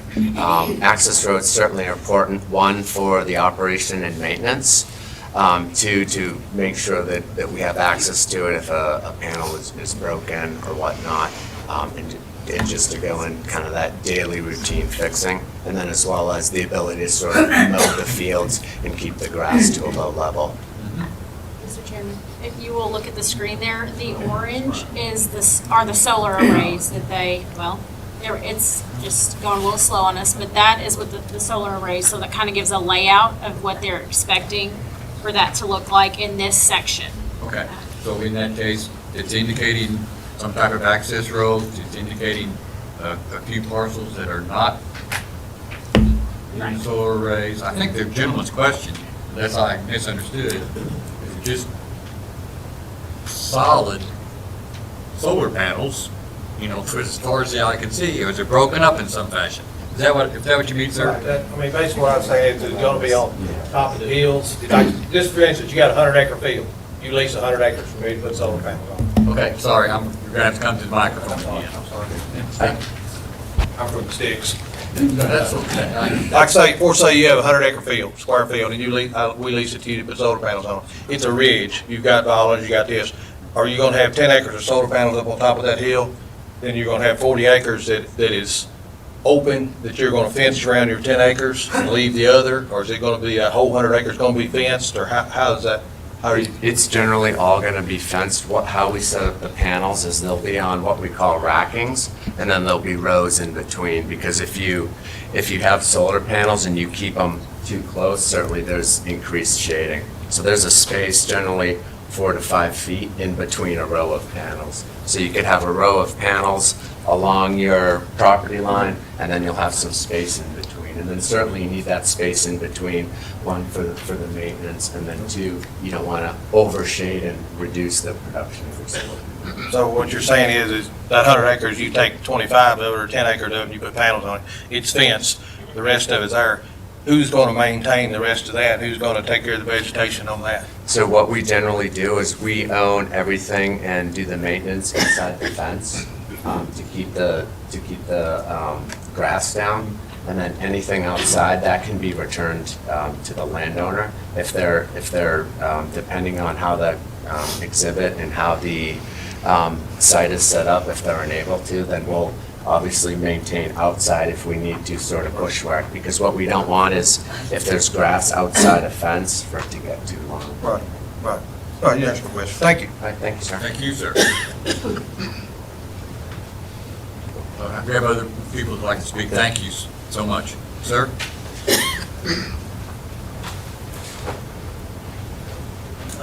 My name's Levi Brown. I live at 6264 State Route 283. You promise to tell the truth, the whole truth, and nothing but the truth? Yes, sir. Thank you. So, I work in the energy industry. I'm not an expert, but I am well versed in it. I see it every day. As far as the property value goes, when you build a new subdivision, you put it underground.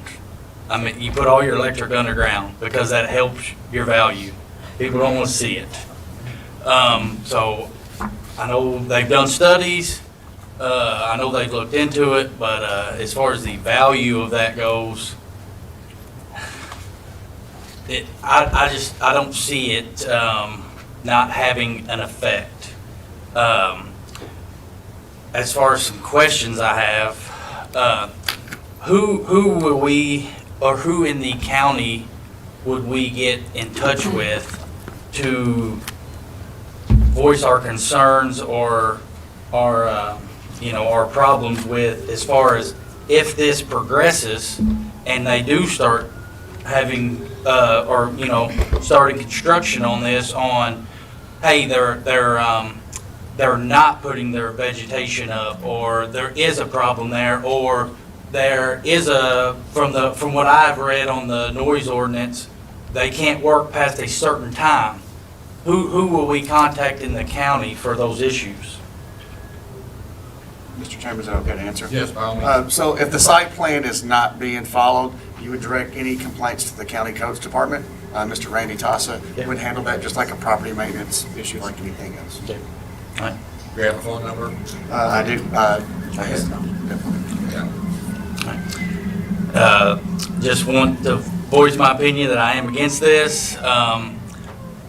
I think if they did want a smaller footprint, there are different things they could do to make that a smaller footprint.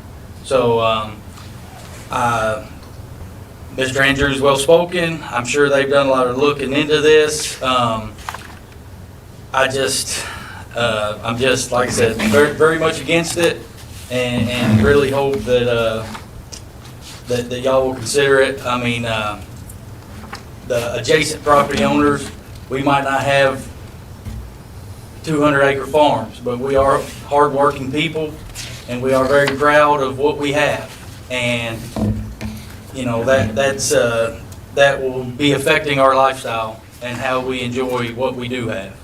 So that's all I got. Thank you. Thank you. Yes, sir. Chairman, may I address some of the concerns? Of course.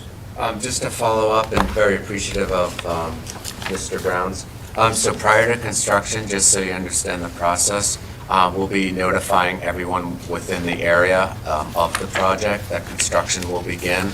Along with that, we'll have a construction manager as well as information on sort of a complaint resolution or if there's issues during construction. A lot of the times also we try to incorporate like a ride share program to therefore kind of minimize traffic. And as well as during the construction, we'll have a construction manager present on the ground and always, available to sort of answer a lot of those questions. Part of the state siting board process, generally what we've seen for Seabury 1, that they've limited the construction hours. And I'll use the precedence of what Seabury 1 Solo's mitigations were for construction. So for non-noise causing construction was Monday through Sunday, I believe 6 a.m. to 8 p.m., non-noise causing. And then generally the work hours that we can get would be a Monday through Saturday. Seabury one was 8 a.m. to 6 p.m. So just want to make sure the commission understands that as part of that siting board process, what we've seen in Seabury one is they'll imply conditions on us for those sort of construction hours. Additionally, as part of the construction phase process, they will be required, as kind of Mr. Bishop stated, to come in and inspect throughout the process until we're operational, that we're following all the mitigations.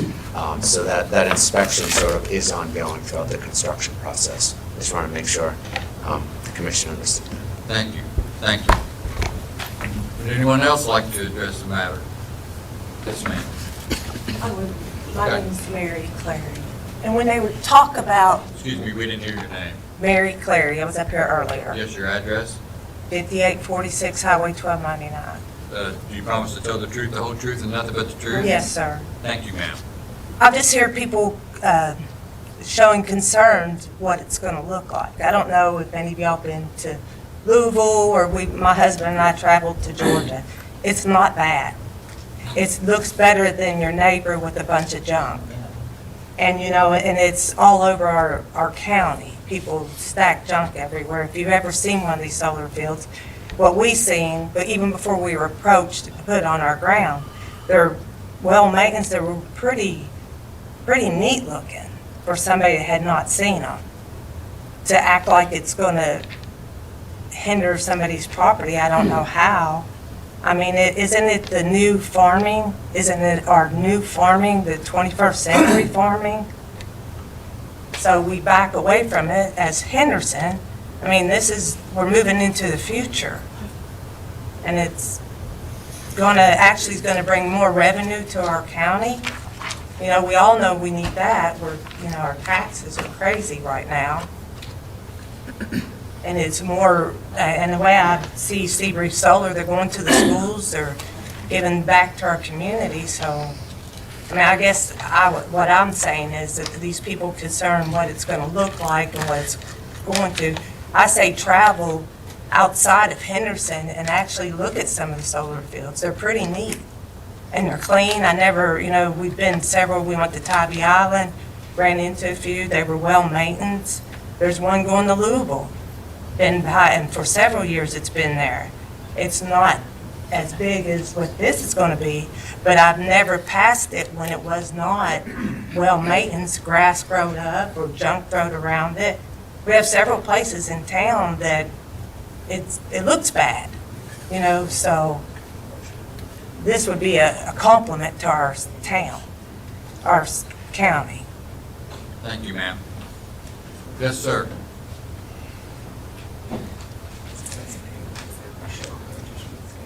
Levi Brown. Got a follow-up question. What are the penalties if they do not follow some of the things they have set forth as far as the noise ordinance and the vegetation order? Mr. Chairman, I would ask Mr. Tossa to address that. Very good. Mr. Tossa with us tonight? Yes, I thought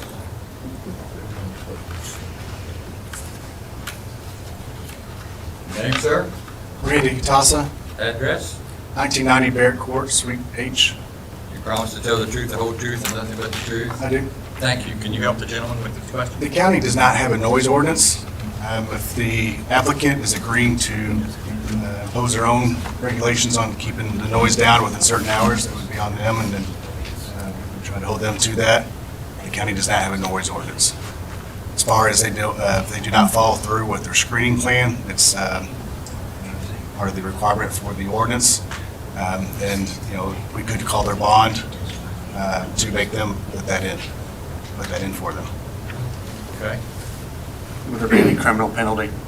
Yes, I mean, there could be, if they don't follow through with what their requirements are. There are. Could you stop the project construction? It could be a stop work order if they don't follow through with what their application states in there. Okay.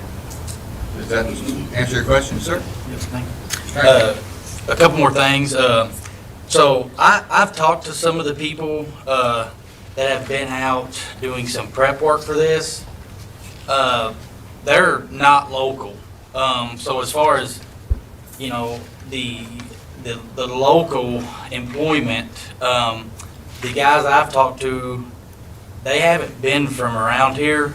So, yeah, it sounds great, you know, it's gonna produce so many jobs, whatever, but, I have not seen that yet. I know I've talked to those guys, just making that aware to you that I have talked to them. They're from Tennessee, they're from Georgia, they're coming up here and doing this stuff. It has not been local people that I have talked to and that I've seen.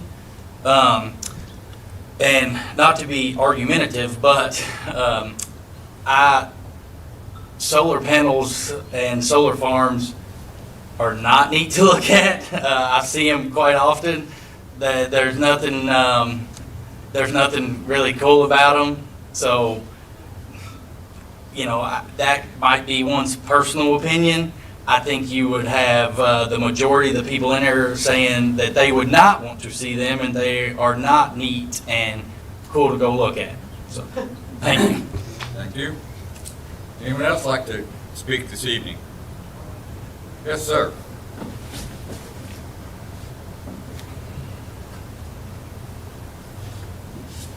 My name is Robert Lloyd, 8201 Meal Cakes Road. You promise to tell the truth, the whole truth, and nothing but the truth? Yes, sir. Thank you. I have seen some of these solar farms, and frankly, in my opinion, they're ugly.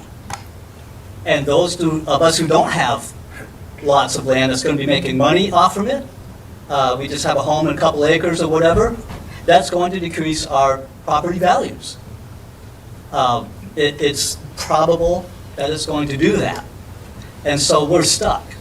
We're not making money off that, and we're losing money off the value of our properties.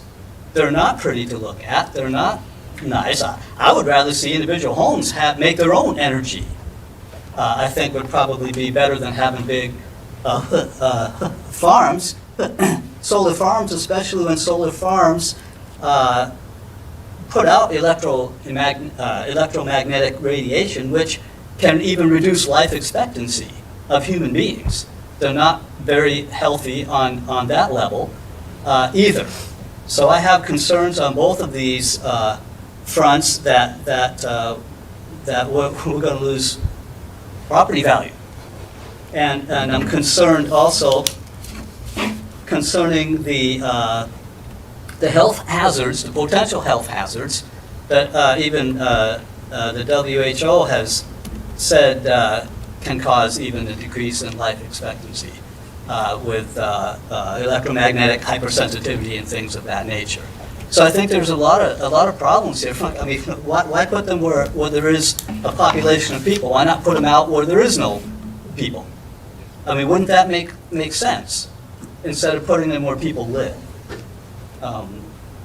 Those are some concerns that I have. Love everybody, respect everybody. That's just my opinion. Thank you. Thank you, sir.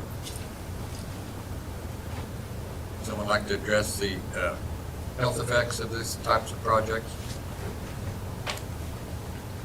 Jason Andrews. Yes, Chairman and Commissioner, there's no known health effects, studies that certainly we're aware of.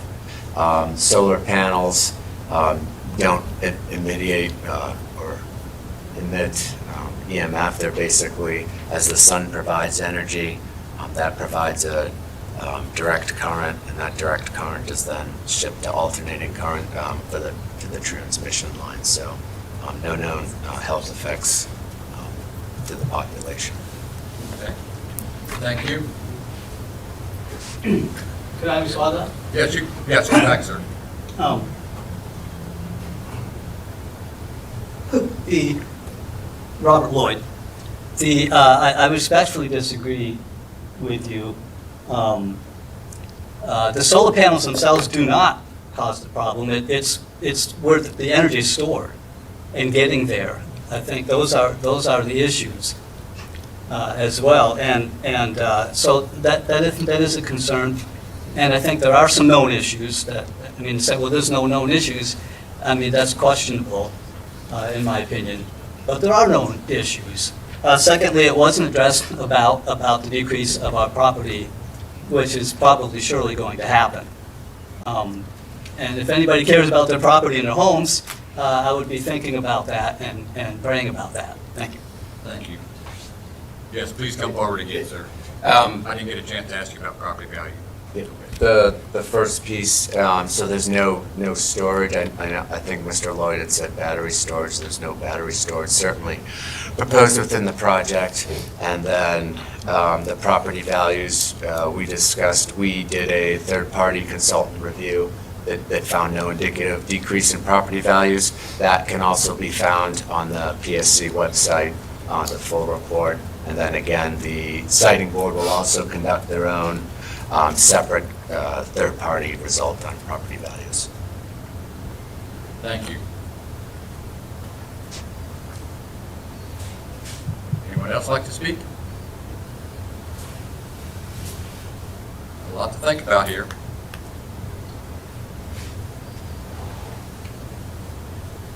We'll take a minute.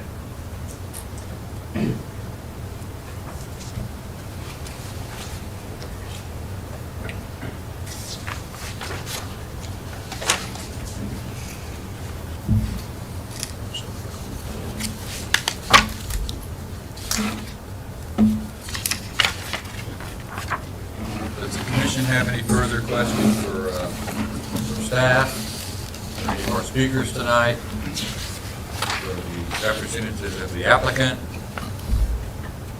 Neighbors? Anyone else? Counselor? Suggest that the chairman rule or the planning commission vote that the first gentleman who spoke, Mr. Walker's testimony, be included in this proceeding as well. I think it's likely that he was addressing this application. Mr. Walker, is it okay if your testimony is applied to this second issue? I'm sorry, can you speak up a little more? It's been suggested that your testimony might be more helpful if we included it in this discussion of the site plan. Would that be okay? Mr. Walker, your testimony previously was under the portion where we discussed the text amendment and not the site plan itself. Are you okay if your previous testimony is included in this portion as well? Yeah. So it'd be in both No portions? problem. Correct. Very good. You get double time. Yeah, good. Anyone else like to address this matter this evening? We very much appreciate everybody's input. I want to be sure everybody's had a chance, and many chances as they want. Anything else from the commission? Well, real quick, Mr. Chairman, I guess for some housekeeping, I'd like to offer a quick motion to include Mr. Walker's testimony as part of this proceeding as well. I have a motion and a second. All in favor say aye. Aye. Any opposed? Very good. We will include that additional testimony.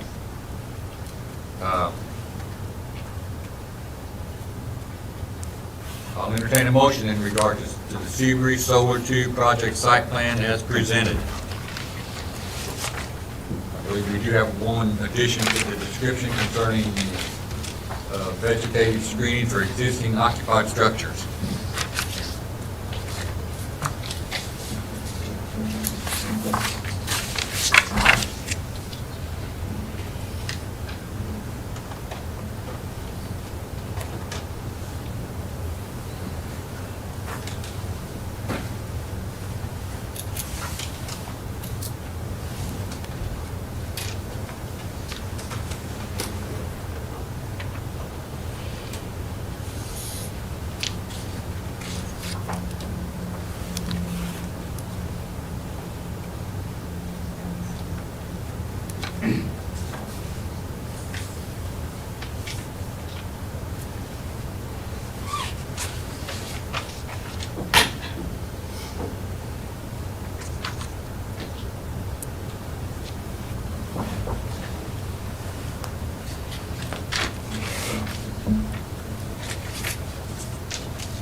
What is the pleasure of the commission?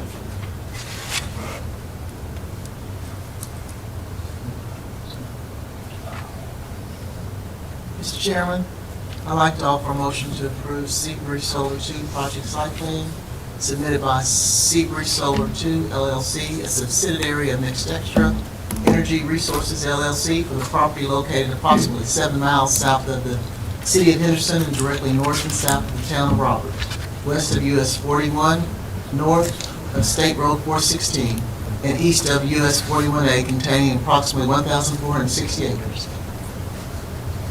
And this is subject to the screening agreed to by NextEra.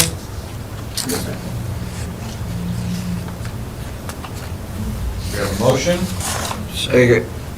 We have a motion and a second. Any further discussion? Madam Secretary, please call the roll. Kevin Richard, Yes. Bobby Jarrett, Yes. Mac Arnold, Yes. XR Royster, Yes. Gary Gibson, Yes. Greg Hodge, Abstain. Stacy Denton, Yes. Frank Boyette, Yes. Heather Tace. Abstain. Excuse me, what was the last vote? Abstain. Thank you. Motion passes. Thank you all. That concludes the public hearing portion of the meeting. I'll entertain a motion to leave public hearing. Second. Any discussion?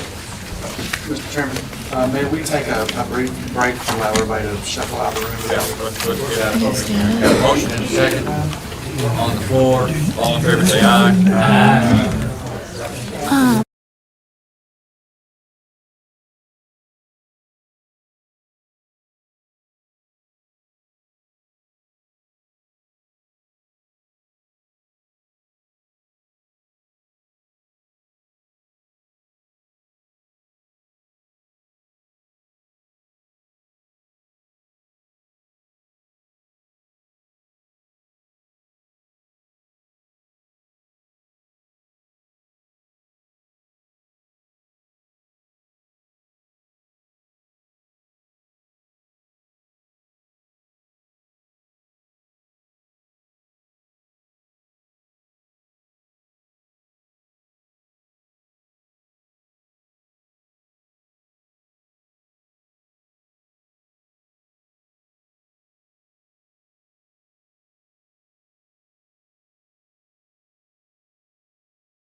All in favor of that?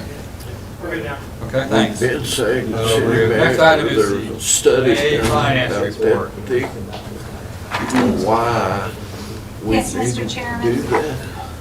For the It month of never May, we was, ended that up with commission never 91. looked at it.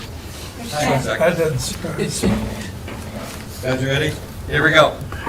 Yeah, it was just a matter of time. For the month of May, we ended up with 91% of budget, and we only have 1 month left to go, and all we need is approval. Any questions concerning the finance report? I'll entertain a motion for approval. Mr. Chairman, I offer a motion that we approve the May finance report as presented. Second. We have a motion and a second. All in favor? Any opposed? May finance report is approved. Next is the bond report. Ms. Marks? Yes, thank you, Mr. Chairman. There are 3 items up for review on the bond update this month. The first one is for SKN Properties for sign removal, and the recommendation is that we extend the bond for 1 year until the sign is completely removed. So they have started the removal process, however, it is not completed, and so until that's completed, we're suggesting extending that bond for a year. The second project is Dirty Diesel.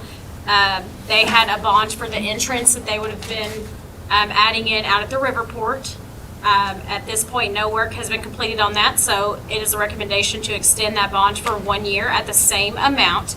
And then the new Henderson water utility facility, we had a bond for their driveways as well as the shoulders that they would be putting in. The work is complete, and the recommendation is to release that bond. I just need a motion to move forward with those. Any questions? Staff? I'll entertain a motion in regard to the bond report. I make a motion bond report be approved as submitted. Second. Motion and second. All in favor? Aye. Any opposed? Very good. Next item are lots 1 and 2 of the Jonathan Newman subdivision preliminary. Ms. Marks?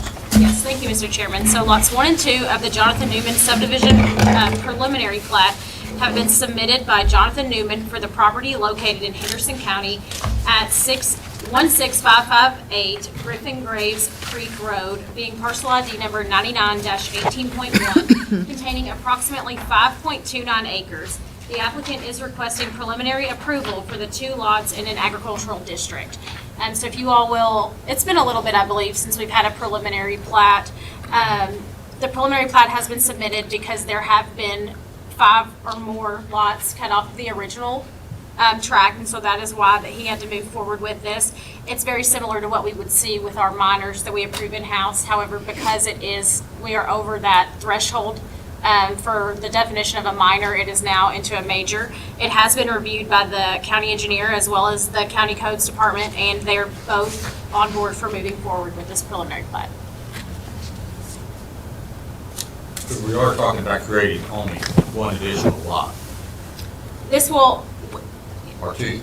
technically, yes, we will be, so if you look at the subdivision here, right now where this, can I see that real quick? Yeah, I'm sorry, thank you.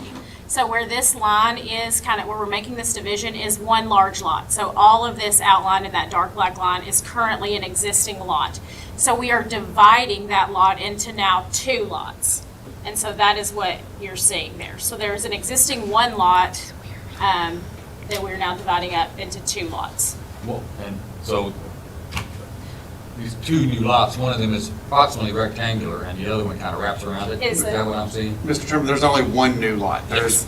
So 1 larger lot is becoming 2 smaller lots. And if I'm not mistaken, Mr. Bailey, the purpose of the new lot is for new home construction. Okay, I'm just clarifying this major, minor Correct. thing. Any questions for staff on this? I'll entertain a motion in regard to lots 1 and 2 of the Jonathan Newman subdivision preliminary.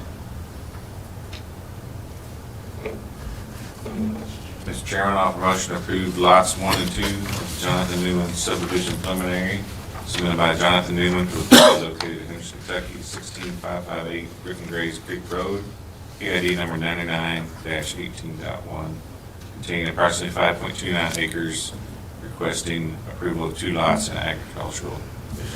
Second. We have a motion and a second. Any further discussion? Madam Secretary, please call the roll. Kevin Richard. Yes. Bobby Jarrett. Yes. Mac Arnold. Yes. XR Royster. Yes. Gary Gibson. Yes. Ray Hodge. Yes. Stacy Denton. Yes. Frank Boyette. Yes. Heather Tace. Yes. Very good, thank you. Moving on to the Barrett Boulevard Road Extension, Mr. Bishop. Yes, sir. As the description on the screen says, this is the Barrett Boulevard extension, which will be south of Walmart. This road, Teresa, is there a map by any chance, please? This will be extended from the existing cul-de-sac, which is near the Hempel building that's under construction. This will extend from that current location to the ditch that is the existing that separates the parcels. This road will be built for 2 reasons. One, for future commercial development on the city-owned property, and this will lead to the Jago subdivision, which will be developed in the future. You may remember that we have held the rezoning for that property, but we still have not seen the preliminary plat and the related construction drawings. So this road is being built in support of that subdivision. There is approximately 950 linear feet of road being constructed, and Mr. Doug Boone is overseeing that for the city. He is here to answer any more detailed questions that you might have. So I think you said it, but just to clarify, so does this extension extend up to the property boundary with the Jago? Yes, we have let us work on a better drawing real fast if you don't mind. Well, Commissioner Richard, I think what you're asking, so this is the current ending that they have on So I that guess, road? well, my question is, once this is complete, the city will not have to extend any additional road to Jago, or whatever developer would have to extend the road the remainder.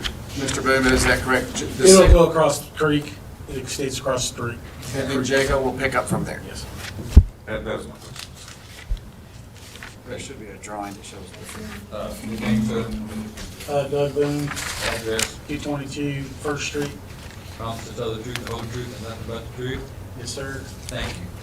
What else can you tell us about this project? Currently, we are placing subgrade, getting to subgrade level right now. We started our water line today. It should extend, it should be done hopefully within the other week. They plan on doing a typical section. Page 2. There you go. So basically, where we're at right now is we're at the subgrade level where we're getting ready to stabilize the ground before we place any rock down and do any other work. And just so the planning commission remembers, because it's been a while since we've done this, any public improvement that is going to be accepted into the city's system, whether it be road, water lines, sewer lines, and things of that nature, the planning commission must review and then give a recommendation to the city. So that is what we're doing with this appeal, for lack of a better word to describe it. Does staff have a recommendation? Staff would recommend to approve. Can we go back to the Staff overhead? wants to stick around. Can we go back to the overhead picture, the aerial? Okay. So this road is gonna extend from what we see there all the way to that tree line? No. It is going to extend across the walking trail, across the ditch to the other side. Oh, Okay. So it goes past the tree line? Yes, we are putting in a 4x12 box culvert in the ditch. Okay. Doug, is that about right? Daniels is actually on the other side of that tree line. Correct. Okay, all right. So how is this going to impact the walking trail? It's not, the walking trail will continue right through it. If you go back to the drawing, there's a detail on the plan. Keep going down. It's on the PDF.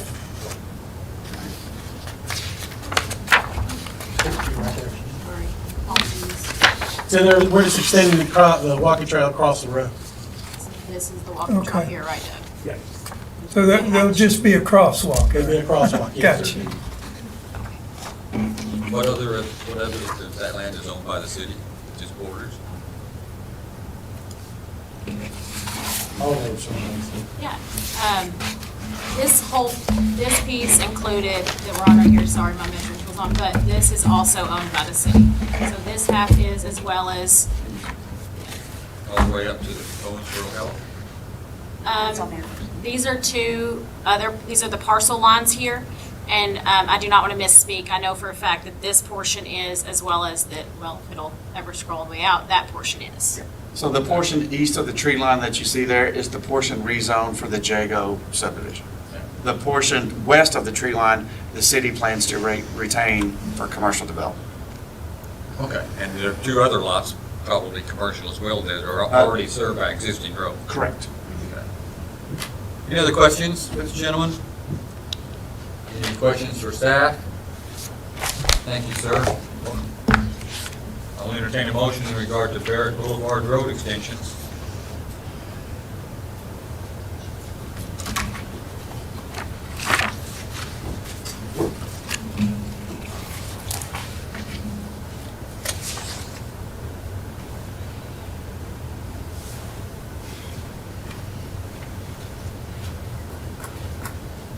Must be more questions.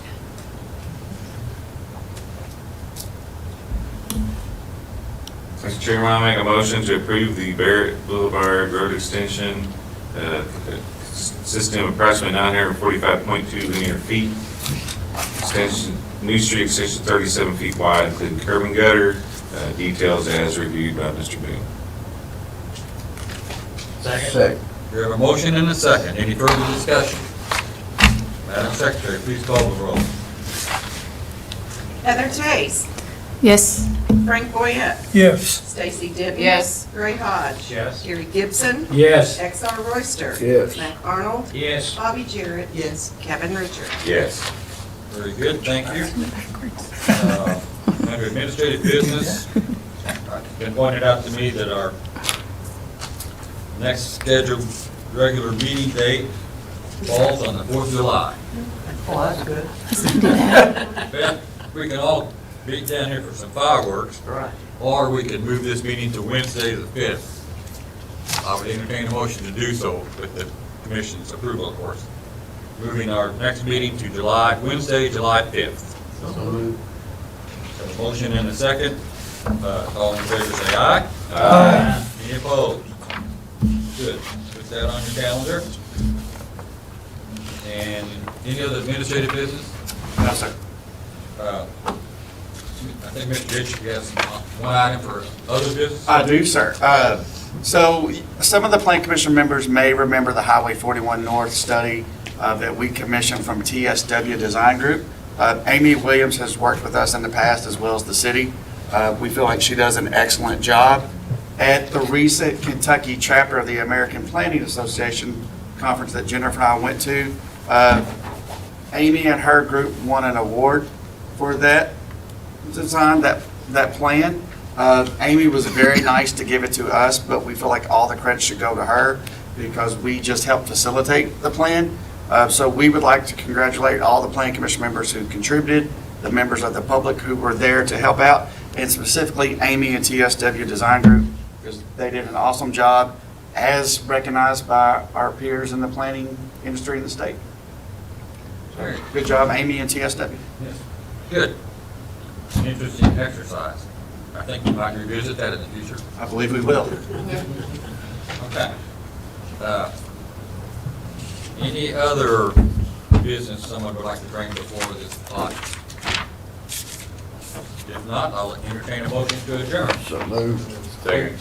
A motion and a second. Any discussion? All in favor say aye. Aye. Any opposed?